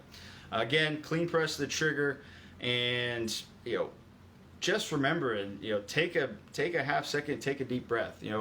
Because we're trying to watch what's going on downrange, and we'll talk about that. That's the next thing once we fire the shot. But we need to make sure that we're breaking good shots and not just start winging rounds, because one, you're probably not going to hit it if you're shanking the trigger or you're breathing so hard and the reticle's just wandering all over the, if you're shooting the target and the reticle's doing this all over the place, well, try and control yourself to at least wobble on the target and not just jerk at the trigger, because again, it's wobbling all over the place, so as it starts to get close, you start like, let me try and pull the trigger fast enough. So it really shows up. 200-yard target, no big deal. 600-yard target, it matters. Yeah, being honest with the break itself. So let's see here. Following through. Okay, so we've done all this stuff and we've made a shot. Following through, something, again, often overlooked, whether it's a carbine or a precision rifle. On a precision rifle, guys are guilty. I have a 25-pound 6BR. The thing doesn't move. Well, if you still don't follow through on the gun, you can still influence the bullet's not, as soon as I pull the trigger, it goes out the barrel. You have the trigger, the hammer has to fall, the round has to ignite, and the bullet has to leave the barrel. Now, it happens extremely fast, but it still takes time. So if you're jerking the trigger, it's wobbling around, you can miss the target even if it broke what you thought was a good spot. So having a good break, having a nice, don't jerk the trigger, just a nice clean break. Try and hold that gun steady. It's going to give you a lot more consistency at distance. So consistency matters. So on follow through, really one of the best things that has helped me is think about, what is the bullet doing? How do I know? I see what the bullet's doing. I have a scope. So, when you break that shot, the gun's going to recoil. A 5.56, yes, does not have a lot of recoil. But if you don't have a good position, it will recoil off the target. With a 308, you have to be a man and hold it on the target. It's still going to move some, but there is enough time, because the bullet is not a laser. It is not instantaneous at the target, especially at 400, 500, 600 yards. It takes about a second to get down range. So taking that shot, recoils a little, settles back down, your body can actually process that pretty quick. And staying on still following through, so taking the shot, staying on it, riding through the recoil, and letting the gun reset on the target, all that happens pretty quick, way faster than it takes to explain it. And then what I'm trying to do is watch where the bullet hit. Some guys, if you read into this long range stuff, we'll talk about seeing trace. It sometimes happens with a low power scope, but not always. What trace is actually watching the vortex of the air behind the bullet. Environmental conditions drive a lot of that, magnification of the scope, what you're trained to see with your eye as a shooter, your experience level will affect that. But it's pretty uncommon to see it as a carbine shooter. With a precision rifle, it is something that can be a learned behavior. But ultimately, even if you don't see trace, if you you should, with some exception, be able to see what the bullet does, whether it hits the target or misses the target. Bullets carrying energy. It's generally enough to kill somebody. So the bullet is going to disturb sand, disturb dirt, kick leaves. If you're shooting in a swamp, you're just kind of screwed. But if there's water, if there's anything back there, you might get some kind of splash, some kind of result. It might be a little blip, or it might be if you're out in West Texas, it might be a big old dust plume. It looks like somebody opened a smoke grenade. Watching for that result, whether it was a hit or a miss, that's the objective. So that's kind of how I've trained over time to learn how to do that. That was okay, here's the simple rule. Break the shot, what happened? I'm going to try and stay on it to watch that result. And from a follow-through perspective, if you need it, hold the trigger back. Break the shot, hold it back, ride the recoil, let it reset. What happened? The reset and break another shot. But watching for that bullet impact, it's going to give us a lot of feedback. The bullet's not going to lie. Believe what happened. Now, if you're honest with yourself and you said that's a good shot, the bullet is going to give you the minute corrections you need. If you shake the shit out of the trigger when you broke the shot, well, be honest with yourself. Well, I broke it way left. When it broke, when I pulled that trigger, I jerked it. Well, if it misses left, well, you probably, but it's a certain amount. Well, maybe you can still learn a little bit from that if you're honest with yourself. So, but following through, seeing what that bullet's doing gives you so much information if you know what to look for and understand what's happening. So again, you get some benefits on understanding the wind, elevation. If your range is off, or if you made a bad hold, or sometimes it happens. I held the wrong line on the scope. Like I needed to hold 5.5 mils, but I held 4.5 mils. Hey, that was a mil low. Oh wait, I should have held 5.5 mils. I was stupid. Well, that was on me, but I at least learned and understood. So let's see here. So that's all what you should do. And trying to get a hit. What happens if we miss? So this is one of those things where maybe you want to write this down. One of the best things I've ever heard came out of the AMU. I can't remember who I heard it from first, but I've heard it from multiple shooters there. Don't miss in the same spot twice. A couple things to that. If you made a bad shot and you call it on yourself, well, make a good shot and shoot again. If you know you jerked the trigger, well, correct it. Don't, reset and break a good shot. If you made a good shot and you can see the result, make the appropriate correction. If you said, hey, I made, we're on that wind guess. Okay, it's 400 yards. I know my dope's 2 mils, so I broke 2 mils right edge. Okay, it was in line with the target, but it missed a half a target right. Okay, I'm going to give it whatever that distance is and break another shot. Okay, easy enough. I got the hit. If you broke a good shot, hey, made a good shot, and I have no idea what happened. I tried my best, and I couldn't see what happened. Well, then what do? Have a plan. If there's a lot of wind, my first thing is going to say, okay, I'm going to hold left or right on the target. I'm going to hold more into the wind for that next shot. Maybe I missed something. Maybe there's more wind out there, between the target and me, there's a lot more wind than I maybe missed. So I'm going to hold more wind. If I still didn't see something, maybe I'll go back to holding less wind. So maybe I held right edge. Let's just say I held right edge and I missed. Man, I might hold another half a target or a full target width to the right, and I still missed. Well, I might go back to less wind or a center hold, because maybe what happened is I held right edge, but I just enough where the bullet actually went behind the target and I didn't see it. And I held again, and it's still same kind of problem. So I might go back. Maybe I felt it where I'm at, but there's nothing downrange, so I couldn't see. So I'm going to adjust my wind until I see something. If I'm totally lost and there's a sand patch 5 feet to the right of the target, I'm going to shoot for the sand patch and get an adjustment. That's worst case scenario. So that's if there's wind and it's at a distance where I feel pretty good on the elevation.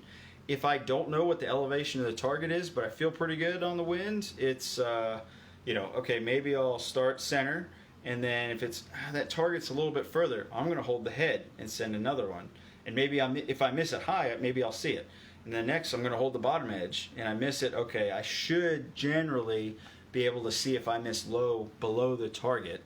But having that plan of I'm going to go one direction and then the other, going both directions at once, unless you see something, can end up in disaster. But kind of my plan is if the wind's kind of crazy, I'm going to work the wind first. If it's something where I think I'm either feeling good on the wind or I'm unsure on the distance, well, then I'm going to work that elevation. So I like roll off 50-yard stage. Let's see. Yes, and if you have it dialed on, double check your dope, right? Let's see here. Okay, so the math and science part of this. So, going back to setting up the profile. Run through real quick. I, again, use a lot of applied ballistics stuff. I have the app on my phone.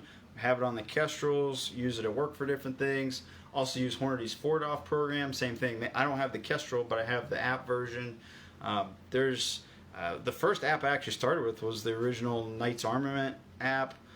There's I think it's Shooter. There's Ballistic AE. There's a lot of apps out there. It's just understanding what's out there.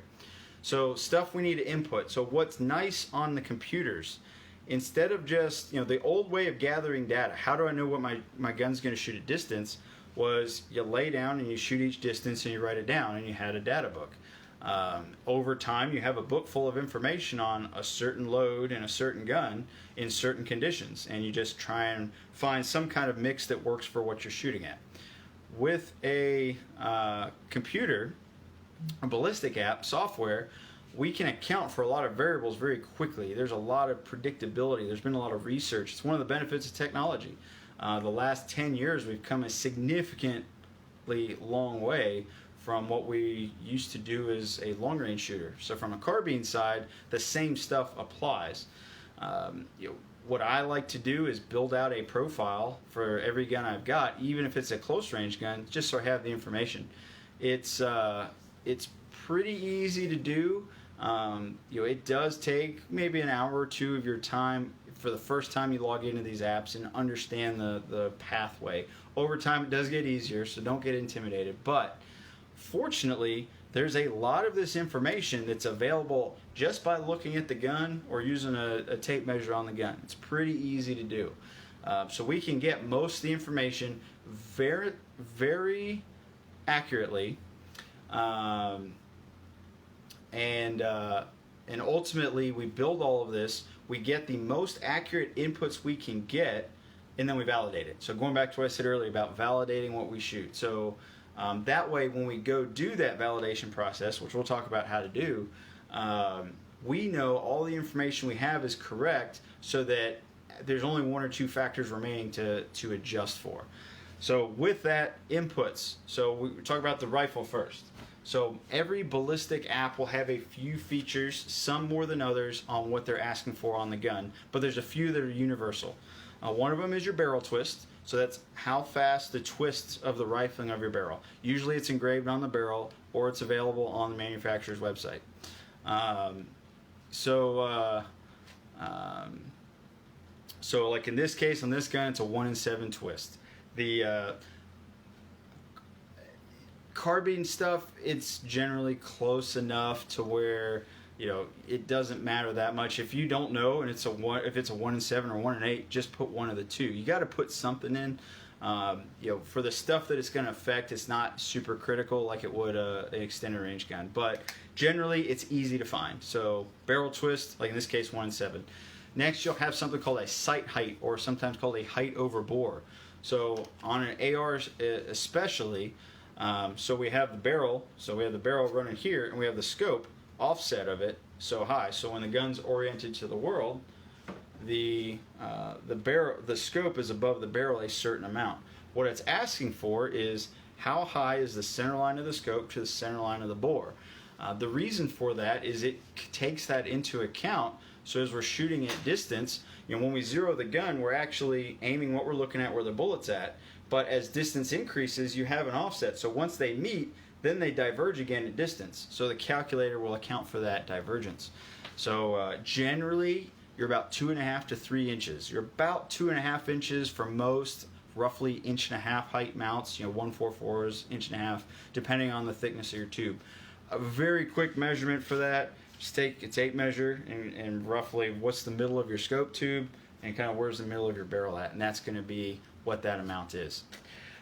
Usually you're going to have to input your unit of measurement of the scope. So what graduations are your turrets and your reticle in? So some people, you might hear like mil or MOA. Well, what that means is these clicks are in a certain increments. It's asking you for that input so that the output it gives you matches those inputs. So that's why it's important. Again, very easy, something we can learn, we can see, because generally your scope turret is going to tell you if it is a mil radian or a minute of angle. So important that you look at what your scope says and input it into the computer. One other thing on the gun is it's going to ask what your zero distance is. It can be anything. Reason most people do like 100 yard is it's very easy, it's very predictable, it's very consistent regardless of environmental conditions, wind, things like that. With a carbine, there's also a very popular with like red dots, 50 yards. There's some stuff called point blank range where basically treat it like a big pistol and you're going to hit a torso sized target out to about 300 yards. So there's a, regardless of your zero distance, just make sure you put it in there because it's going to account for that for your distance, your longer range shots. So again, that's all stuff we can either measure or write down because it's written on the gun, or we can find it on the manufacturer's website. So that's on the rifle.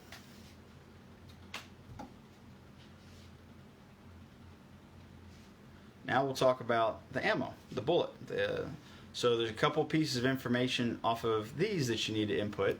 One of them being bullet diameters. That's pretty straightforward. That's how wide that is. 223 is actually .224. It's a lot of them have a slider wheel where you can pick what from common diameters, but 308 is 308. That's the caliber of the diameter. Like a 6.5 is a 264. Again, this stuff's very commonly available, or it's written on the box. Bullet weight, you should know what your bullet weight is. A lot of them, like Applied Ballistics, a lot of the stuff you can actually go in. They have a bullet library, so you go in, look. Oh, Hornady bullets, 73 ELD, collect, and it actually will pull all the stuff up for you already, or you can manually input it. But we can measure this. We can weigh if we pull the bullet, or if you reload, you can weigh your bullet. You can measure the bullet length if that matters, but a lot of them have that bullet library. So those are your main. We can measure it, we can weigh it, it's written down on it, inputs. The last two remaining, one we have to shoot, and one is when people talk about truing, is what they're truing. So you have a ballistic coefficient. We talked earlier about the weight of the bullet, the efficiency, how good the bullet is cutting through the air. That is that rating. That's that number. How efficient is that bullet traveling through the air? You have different drag models. Again, trying not to go too sciencey here. You can read stuff from a guy named Brian Litz, who is a literal rocket scientist that goes over this stuff, if you want to learn more. But there are a bunch of different drag models with different bullet shapes. A lot of them artillery based. But there are two numbers that you most often see with a rifle. It's a G1 or a G7. That has to do with the bullet shape. From long range shooting, the G7, that bullet model is very similar to what we shoot as a high performance rifle cartridge. All that is how does that bullet compare to that drag model? That's what that number rating is. Manufacturers advertise that. It's important for long range shooting that you get that number as accurate as possible. It does change between guns, but it's all very similar. Again, I don't want to go into a dissertation on it, but for carbine shooting, what the manufacturer says usually works, or it's close enough to get us started. As an industry, it's kind of gotten away from just marketing claims of, hey, we have this really high number because people thought that's what you needed. But for the most part, the manufacturer provides it, and companies like Applied Ballistics and Hornady, they actually shoot bullets over radar, so they're giving a hyper accurate number versus a mathematical approximation. But that's your ballistic coefficient. Just understand it's a number.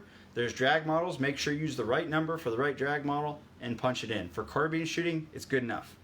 The last piece is muzzle velocity, so how fast that bullet is traveling out of the muzzle. There are numbers written on the box. There are numbers advertised on website. None of that really matters. For the most part, manufacturers, they use a test barrel test receiver. So what they're using, we talked about earlier on ammunition, they're loading to a pressure spec. And they are testing out of certain barrel lengths, like usually a 24-inch pressure test barrel. They will test the velocity to give you a rough idea of what it's doing. But on the box, 24-inch test barrel is not a 16-inch AR-15. Semi-automatic rifles that bleed some gas off to cycle the action, they will tend to be slower than a bolt-action rifle that doesn't bleed that gas. Shorter barrel, less velocity. As you hand load, you can play with powders and case dimensions and all kinds of stuff to affect the speed of the bullet. That's the one thing that we have to measure. There are a couple ways to measure it. So when we go to the range, you can use what's called a chronograph. So that is either a radar, a magnetic system. So there's a company called Lab Radar, and it's a literal personal radar. There are like the old screen systems where you shoot over a screen, and it basically it has optical sensors that measures the time it takes to pass between a couple sensors. One of my favorites is something called a magneto speed. So it actually mounts to the barrel, and it has like a bayonet type assembly, and it uses magnets. So it detects the magnetic change as the bullet passes over it, and it measures the time difference between there, and that gives you the speed. So that is giving you the actual muzzle velocity of the gun. There's no guessing. These instruments are telling you what the speed of that bullet was. That at that point becomes a very known factor of for inputting our data.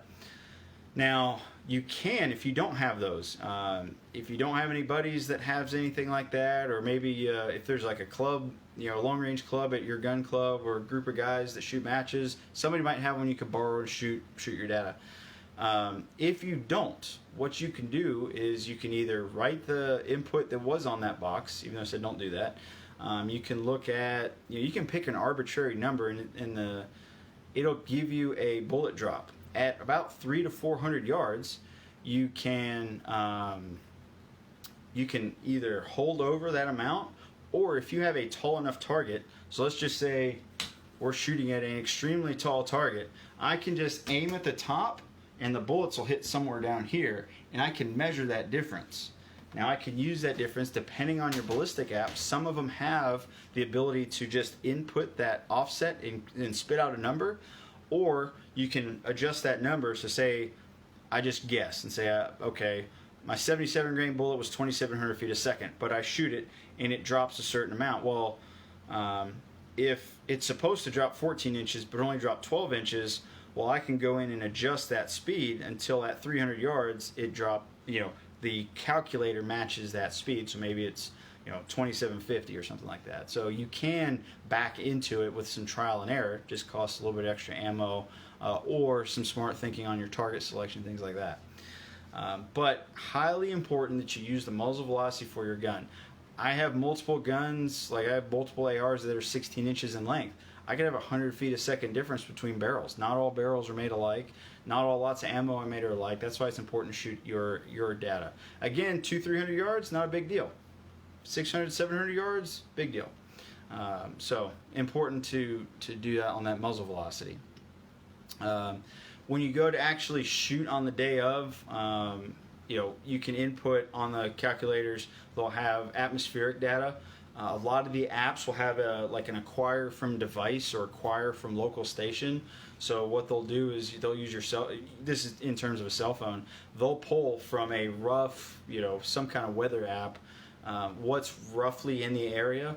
For carbine stuff, good enough. So that you don't accidentally say, well, the computer's trying to tell you, oh, you told me you're shooting in Colorado at 7,500 feet. but we're in Georgia at 1,500 feet. I can hit acquire that atmosphere. Oh, okay, and it'll adjust for that so that my data should line up. So all that to say, we went through, we measured stuff off the gun, we measured stuff off the bullet. If we validate our muzzle velocity, we know how fast it's going. The last bit is if the ballistic coefficient. We're generally not shooting far enough with the carbine for it to matter, but if you want to do it, you can. What you want to do is look, the further you can go, the better, because the earlier in the bullet's path, the bullet's going fast enough where the BC isn't really that important. And that's out to about 400 yards. 300-400 yards, the speed's fast enough, it doesn't really matter. 223 out of a AR, about 600-700 yards, that might start affecting it. 800 definitely starts to affect, the number that we input for that ballistic coefficient might matter. So if we use, say, like that applied ballistics or that Hornady data that was shot over a radar, well, they're giving you a pretty trued up number. For the companies that maybe don't, or you're using old data, like it's an older bullet and they just haven't shot it over radar, well, again, pick a number, see what the bullet drop is, and what you're trying to do is you need to figure out if, say, it's telling you your holdover is 5 mils or 20 minutes, but you're actually you need to hold another minute or another half a mil, well, you got to go in and adjust that ballistic coefficient if you're making good shots to where that lines up. So that's what you're doing by truing, is you're matching that predicted path, what the calculator, what the solver is telling you. Bullet says it should be doing this, but it's actually doing this. Well, you need to get those two to line up. So true muzzle velocity, whether it's by measuring it with a device or validating it about 300-400 yards, and your ballistic coefficient at distance. That's the short version of all that, without accounting for as many of the variables as possible, but validating that ballistic path is the best way. By doing that, though, going back to the sciencey part, we say the target's 600 yards. Well, I know my data's 4 mils to that target. It's validated, it's true, that's the rule. Like for me, when I go to the match, it's not, oh man, I hope I'm close, like this should be okay. For me, because I've tested it, I know, oh yeah, no problem, 4 mils, send it, I just gotta make a win call. It removes that layer of doubt, it gives you that confidence, because you did that homework ahead of time, so that when we went to the test, you went to the match, you already know the answer. So that's what you're doing by going through all of this exercise and this process. There's a lot of this information that's out there. When you just play with the app, you'll see all these inputs, you'll see all this stuff, play with it and see what matters. There's a lot of videos, there's a lot of books, there's a lot of stuff, online pieces on doing this stuff. So, don't overthink it, just go through the process, keep it pretty logical, but the guys that are hitting targets with ease, they've probably done something like this. So that's the sciencey part, and that's how you do that. So once we do that, we'll get into a couple other. So we're already into this a little ways. So once we do that, we'll get into the building a data card. What do I bring to a match? Okay, I've validated my information. I know like with my 16-inch running gun, I use it for more than just running guns. I shoot a lot of different disciplines, or shoot pigs with it, things like that. I'm very confident. I know what that gun's going to do, what it's capable of. But when I go to a match, I know a lot of what it's capable of, but what does that matter for what's going to be at the match? How do you prepare for the unknown? Well, if a match director is telling you, hey, there's targets to 600 yards, wink, wink, there's probably targets to 600 yards. So, what I will do is I will write down some of this information that we know it to be true. So I don't know if you'll be able to see this. I'll take a picture of it and post it up later, but this is going to be backwards because of the way the phone's oriented. But when I go in, I will have generally 50-yard increments worth of information from, say, 300. Like in this case, this was actually the one I brought to Legion. We only went. Said we weren't going to go that far, but like Tiger's match, I'll write down to 850 or even 900, just to have. But I will write down the distance. I'll write down the elevation hold, and I'll write down again that rule on speed. So a 4 mile per hour. That's what's here. Is the what do I need so that if they say, hey, that's a 300-yard target, oh, it's 1 mil. send it and shoot it. Same thing. If it's 550 yards, or because it's in 50-yard increments, the distances on these and the targets are big enough where I can guess in between. I don't need to write out every 20 yards worth of data on here. That's too much. That's overload. That's visual overload. So for me, I'll condense it down to something I can manage. So that would be, okay, the target is 575 yards away. Well, if it's 5 mils to 500 and it's 6 mils, or 5.5 mils to 550 and it's 6 mils to 600, I'm shooting 575. Well, it's probably 5.7, 5.8. Or if it's 15 minutes and 20 minutes, so 550 is 15 minutes and 600 is 20 minutes, well, it's probably 17, 18 minutes. Well, I can make that inference and make that shot. Now, I won't list every 200 yards, or I'll do a little bit finer than 100 just so it's a little more accurate in my guesses. But every 50 yards, it doesn't take that much. I can do it in one line worth of data. I can do, it's very easy, one line worth of wind holds, and I still have information if I want to carry more data. Like, hey, I know it's, at this, say, stage 3, they're going to have this target, so I need to make sure I have a big mag. Or if it's, I know it's 3 miles to the end after the last stage or something, like, write that down so I know it's coming. But for the most part, I'll write down that every 50 yards, elevation hold, and a wind rule. I'm not going to write out every mile per hour or every 4 miles an hour. That's just, again, you get lost in the information. So keep it quick so you can reference it and understand what the effects are. Where if it's my 4 miles an hour, but it's 8 miles an hour with the wind, well, I'll just double that number. I can do that quickly on the clock. It's simple math. So that's building a data card on the clock. So for those of you that stuck around, thank you for doing that so far. We'll talk about a couple of targets at Tigers match, because I know some of you are concerned about that. Several people have sent me messages on it. Yes, they are big targets. Yes, they are very hittable. As with anything, you have to believe you can hit it to hit it. So we'll talk about 600, 700, and 850 yard targets. And basically what we'll talk through is how I process the information so that when I go to the match, I know what I'm getting myself into, because it's provided ahead of time. If I don't know, well, you got to deal with it like everybody else. I just talked about that elevation card. That's how I deal with it. Figure out the distance through whatever means necessary. If the match director says, hey, there's targets, I'm not giving you the distance, well, I might bring a laser. If it's, hey, you're going to get there and we'll give you the distances, no problem. I'll just know what my holds are for, every 50 yards, and when they give me the distance, I'll just write them down with a dry erase marker real quick, so when I lay down, it's 325, it's this, it's 450, it's this. That's how I process that. Now, in this case, for these distance ones, I'll probably still do that for Tigers match, because for me, I've done it enough, it's pretty quick for me to do. But for you that are worried about it, let's analyze these targets a little bit. 600 yards, we'll start at the first one. I don't know what the exact size is, but he gave a visual reference. I'm thinking it's about a 24-inch wide, 36-inch tall target. So what that equates to in mil radian in minutes. So that's like just shy of a 4-minute wide by a 6-minute tall target. Well, let's think about that. If we're shooting even a bad rifle at 3 to 4 minutes, well, the gun should be able to hit it if we can get everything aligned, math, wind, everything else. So it is very doable. From a mil radian, that's about 1.1 mils, 1.7 mils tall. From an equivalency standpoint, if you've ever shot an IPSC target at 400 yards, that's about the same size, just to give you a rough idea. If you've hit that, the same dimensions, it's just scaled for that further distance.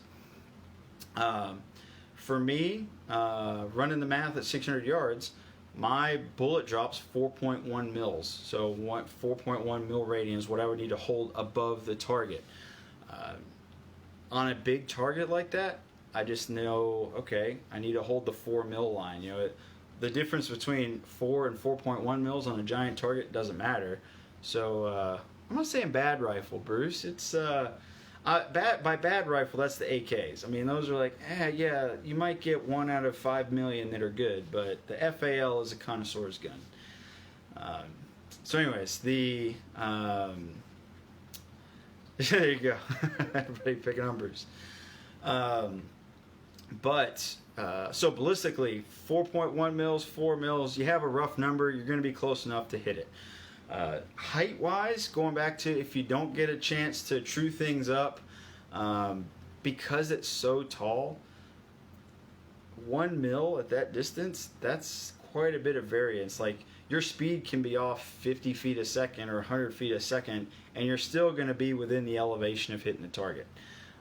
Wind wise, for my gun, with my ammo, it's just inside an 8 miles per hour wide. So by that, if I held the middle of the target, so if the target is, as we said, so it's skinny and tall, or skinnier and tall, if I held the middle of the target, I have up to 4 miles per hour in either direction. I can be ignorant up to 4 miles an hour and still get a hit on the target. Now, if I think there is some right to left wind, or there's some left to right, whatever direction the wind is coming from, you need to hold into it, because the wind is going to blow that bullet into the target. So if I held the edge of the target, I have from 0 wind, so if there's no wind, it's going to be the edge, all the way to almost 8 miles, almost 8 miles per hour, from edge to edge. So from 0, 4 miles an hour would be the middle of the target, 8 miles an hour would be the edge. If I thought there was more than that, if I thought, hey, there's like some, decent wind, well, then maybe I'll hold half a target off the edge, so now I'm roughly 4 to 12 miles per hour in hitting the target. So I can have a pretty quick idea of a wind strategy of no wind, hold center. If there's some wind, hold the edge. If there's a lot of wind, well, give it, a half or a whole target width to the side. If you shoot some of the closer targets, you should already have somewhat of an idea of what to do. But to give you an idea, I mean, you don't have to be a great wind caller. You can get within 10 miles an hour. Like, if there's a lot of wind, more than, let's just say, there's a breeze. But if you feel a steady wind, well, hold off the edge of the target. I mean, that's going to be a 10 to 14 mile per hour wind. If there's not a lot of wind, like, as in, there's a little bit, that leaf blew every once in a while, or I felt a little on my face, we'll just hold the edge, and you have a lot of forgiveness there. So again, it's not overly complicated. The target's big enough to where you can have a plan going into it of what to do to make that shot. So that's 600, 700 yards. Again, for me, the target is about the same dimensionally, so it's about 8 miles per hour wide. So I can, that same plan that I did for 600, I can do for 800. 700. So if I held the right edge at 600 and I hit with the right edge, we'll hold the right edge at 700. It'll be about the same.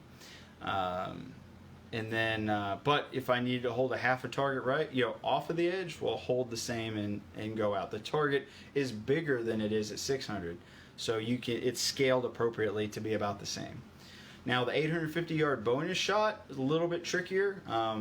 It's quite a bit further than 600-700 yards in terms of the bullet's running out of gas. So but it's also very tall. So that's where maybe you can bracket on your elevation. It's like 1.6 mils, or what's that, like, I forgot to convert the math. It's like 6 minutes tall. That's very tall.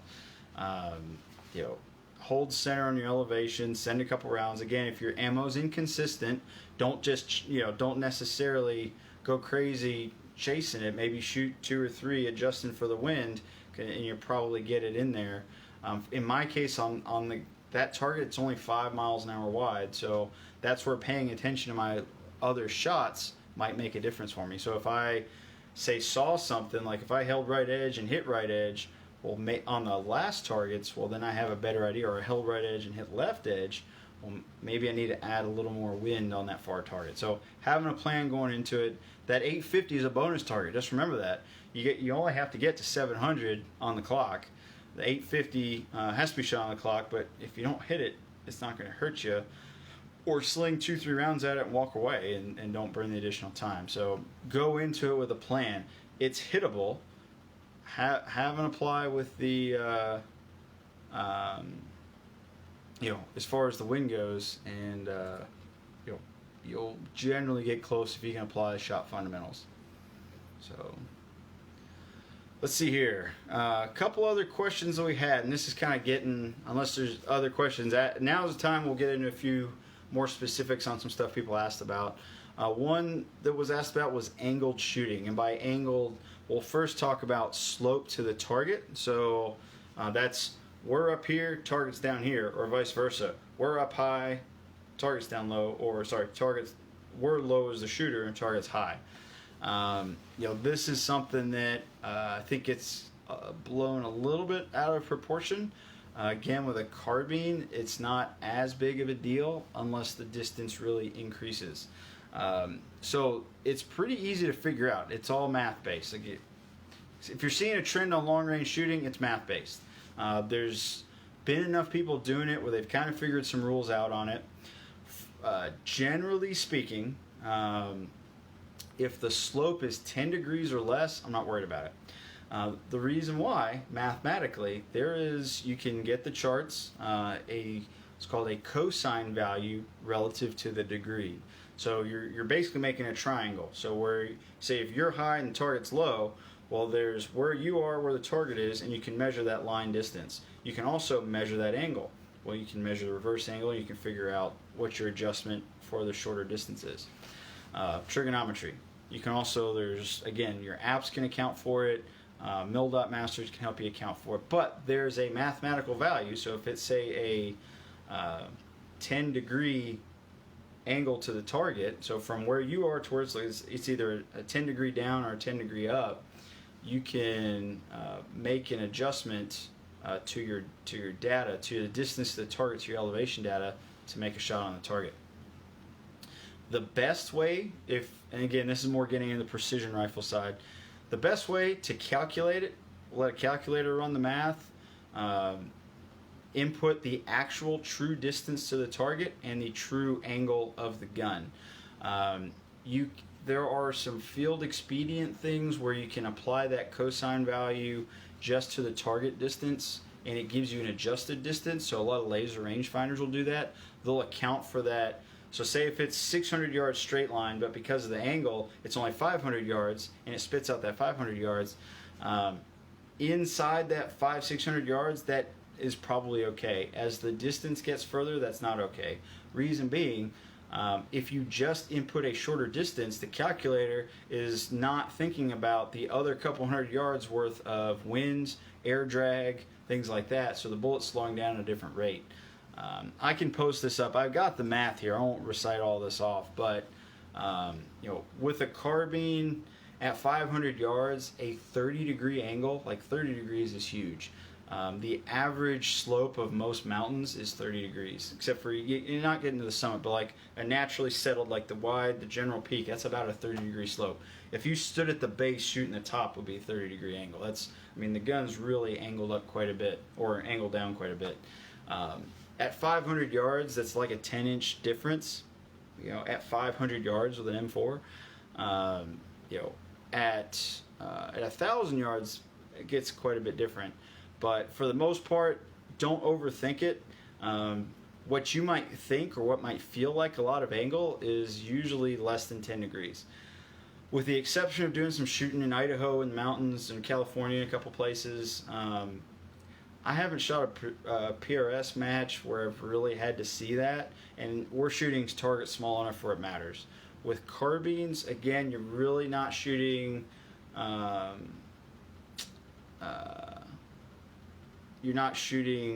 enough angle and enough distance to where it's something you really have to get in the weeds and worry about mathematically.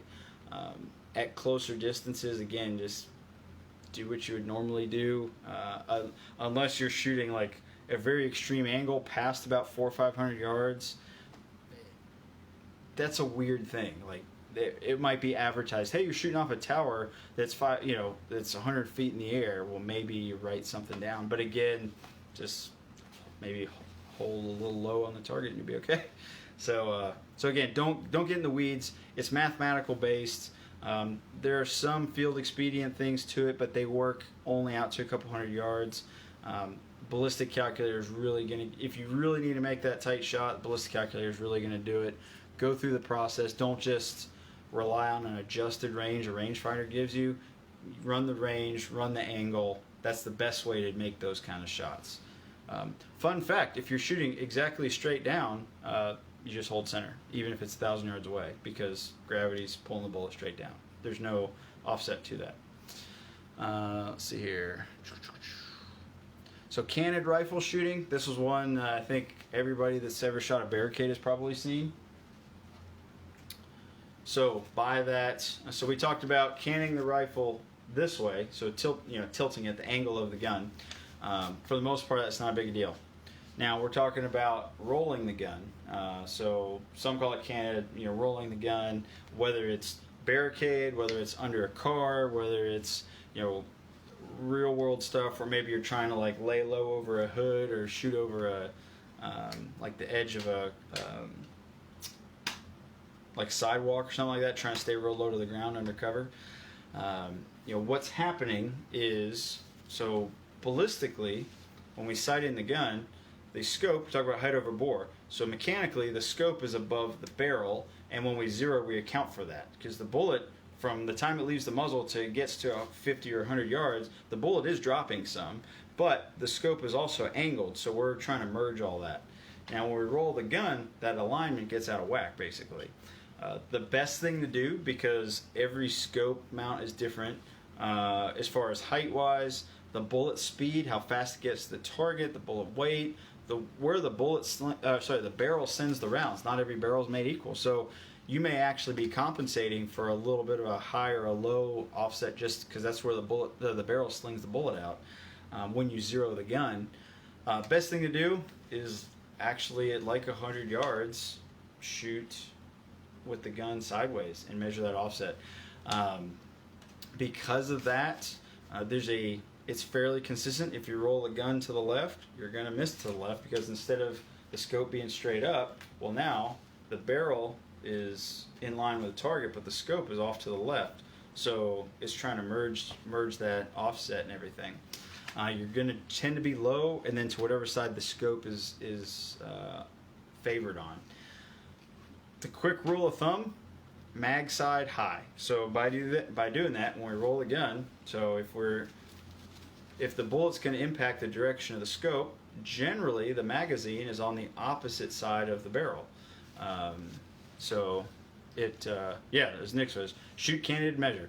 So measuring what that amount actually is, and then remembering mag side high. So in my case, on this gun, it works out to be about 3.5 inches low and to the left if the scope's to the left, or about 3.5 inches low and to the right if the gun's rolled to where the scope's on the right side of the gun.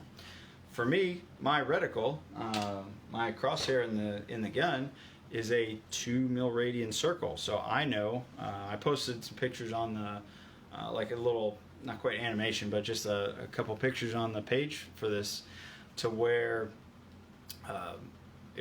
I need to hold mag side high 1 mil. So the segmented circle, basically I'll just put that where I need to be. So yes, it's an arc, but it's roughly a mil to where I need it to go. Again, from that position, you're also compromising how steady it is to hold the gun. Generally, the targets are fairly large. If it's an 8-inch target, well, if it's a 3.5, 4-inch offset, well, if it's a square or a circle, you can kind of imagine that circle as a square. Just kind of hold that upper mag side corner of that target, and it'll generally work out. And that offset is in that mil radian or minute of angle amount that's consistent over distance. So the only time besides shooting a barricade I've ever had to see something like that, Mammoth Sniper Challenge a couple years ago, they made you shoot about 350 yard pig 90 degrees off of a barricade. On a precision rifle, what we did is we just dialed down to, instead of having to hold left or right on the target, having to hold that mag side, we basically canceled that out by dialing the turret. And then I knew the bullet drop was a mil, in that case it was like 1.5 mils on that gun. So I add that plus whatever my bullet drop is. So if you have to roll the gun at distance, you still have to account for that offset and then add your bullet drop from that 100 yard zero. So whatever your offset is to 100 plus whatever you have to do at distance. it can be a little complicated if you sit and think about it. Well, the scope's pointing this way, and then the gun's doing this. So, but mag sight high generally will get you closer. If it's a big enough target, like if you're shooting a full size dipstick at 100 yards, hold center. It's a 20-inch wide by like 30-inch tall target. You're gonna be close. If you're shooting smaller targets, that mag sight high is generally a quick rule of thumb that'll get you close instead of just winging rounds all over the place. So, so that is, so that's that. Let me see. Any other questions? I know. See, it's been 2 hours now. There's so much we could have gone over, and I really apologize if we left some stuff out. I could do a 2 or 3 day class on mid-range shooting with carbines. We could really dive into some of the details on this, and you know, hopefully it's not. I didn't confuse you too much. Again, the precision required, you know, give it the respect it deserves. It's not hard. It's just a process. It's just doing the homework. You know, spend the time figuring out what those holds are. You know, get if nothing else, if you go into a match and you have no idea what to do, well, running through that ballistic calculator will get you a lot closer than just, oh, let me hold high on the target. I mean, that's the worst case scenario, is having a, oh crap, let me just start holding high and start walking it in. That sends a lot of rounds and wastes a lot of time, and you probably won't get a hit unless you you know, that relativity of how far something is and how high you're actually holding above the target. It's sometimes hard to comprehend if you don't understand it. So, you know, worst case scenario, just go in with an unvalidated ballistic profile. That can be something to get you going, and then from there. But let's see. Yes, there's a lot. Again, there's a lot of information on long range shooting. Just remember, we're shooting carbines on bigger targets. 3-ish 100 yards doesn't really matter. 400 to 600. You know, don't worry about the spin of the earth. Don't worry too much on some of these other things that you read out there. You know, your ammo doesn't have to shoot the exact same speed. You know, guys that reload precision rifle ammo, they're trying to get it super consistent because they're shooting, you know, super small targets at long ranges. But with a carbine, you know, pretty good ammo goes a long way. I mean, you don't have to have perfect ammo, you just have to have good ammo. Matt, classes take right now. I don't have anything open enrollment. If anybody wants, you know, whether it's a running gun class with carbine stuff, long range stuff, drop me a note. Happy to set something up if you have a place to do it. Willing to travel. We just did a team match class a couple weeks ago. We had a bunch of guys asking my shooting partner Greg and I if we could do a team match class for Mammoth coming up. So we did that and had a lot of fun. But so shoot me a note if you need something, and shoot me messages on here. Enough questions. We can go over some of this in detail a little more. This is hopefully more of the primer version, and without getting too nerdy on numbers. I know I get lost. If I were to sit here and regurgitate numbers, I'd probably get lost in it. So yeah, hopefully you learned something. Again, don't be afraid to drop a note. Hope to see you at match. Next running gun for me is at Tigers match this weekend. Got a team match over in South Carolina. But yeah, stay safe, shoot well, practice when you can, shoot fast, don't miss, take chances. But yeah, again, hope to see you at a match, and we'll call it a night.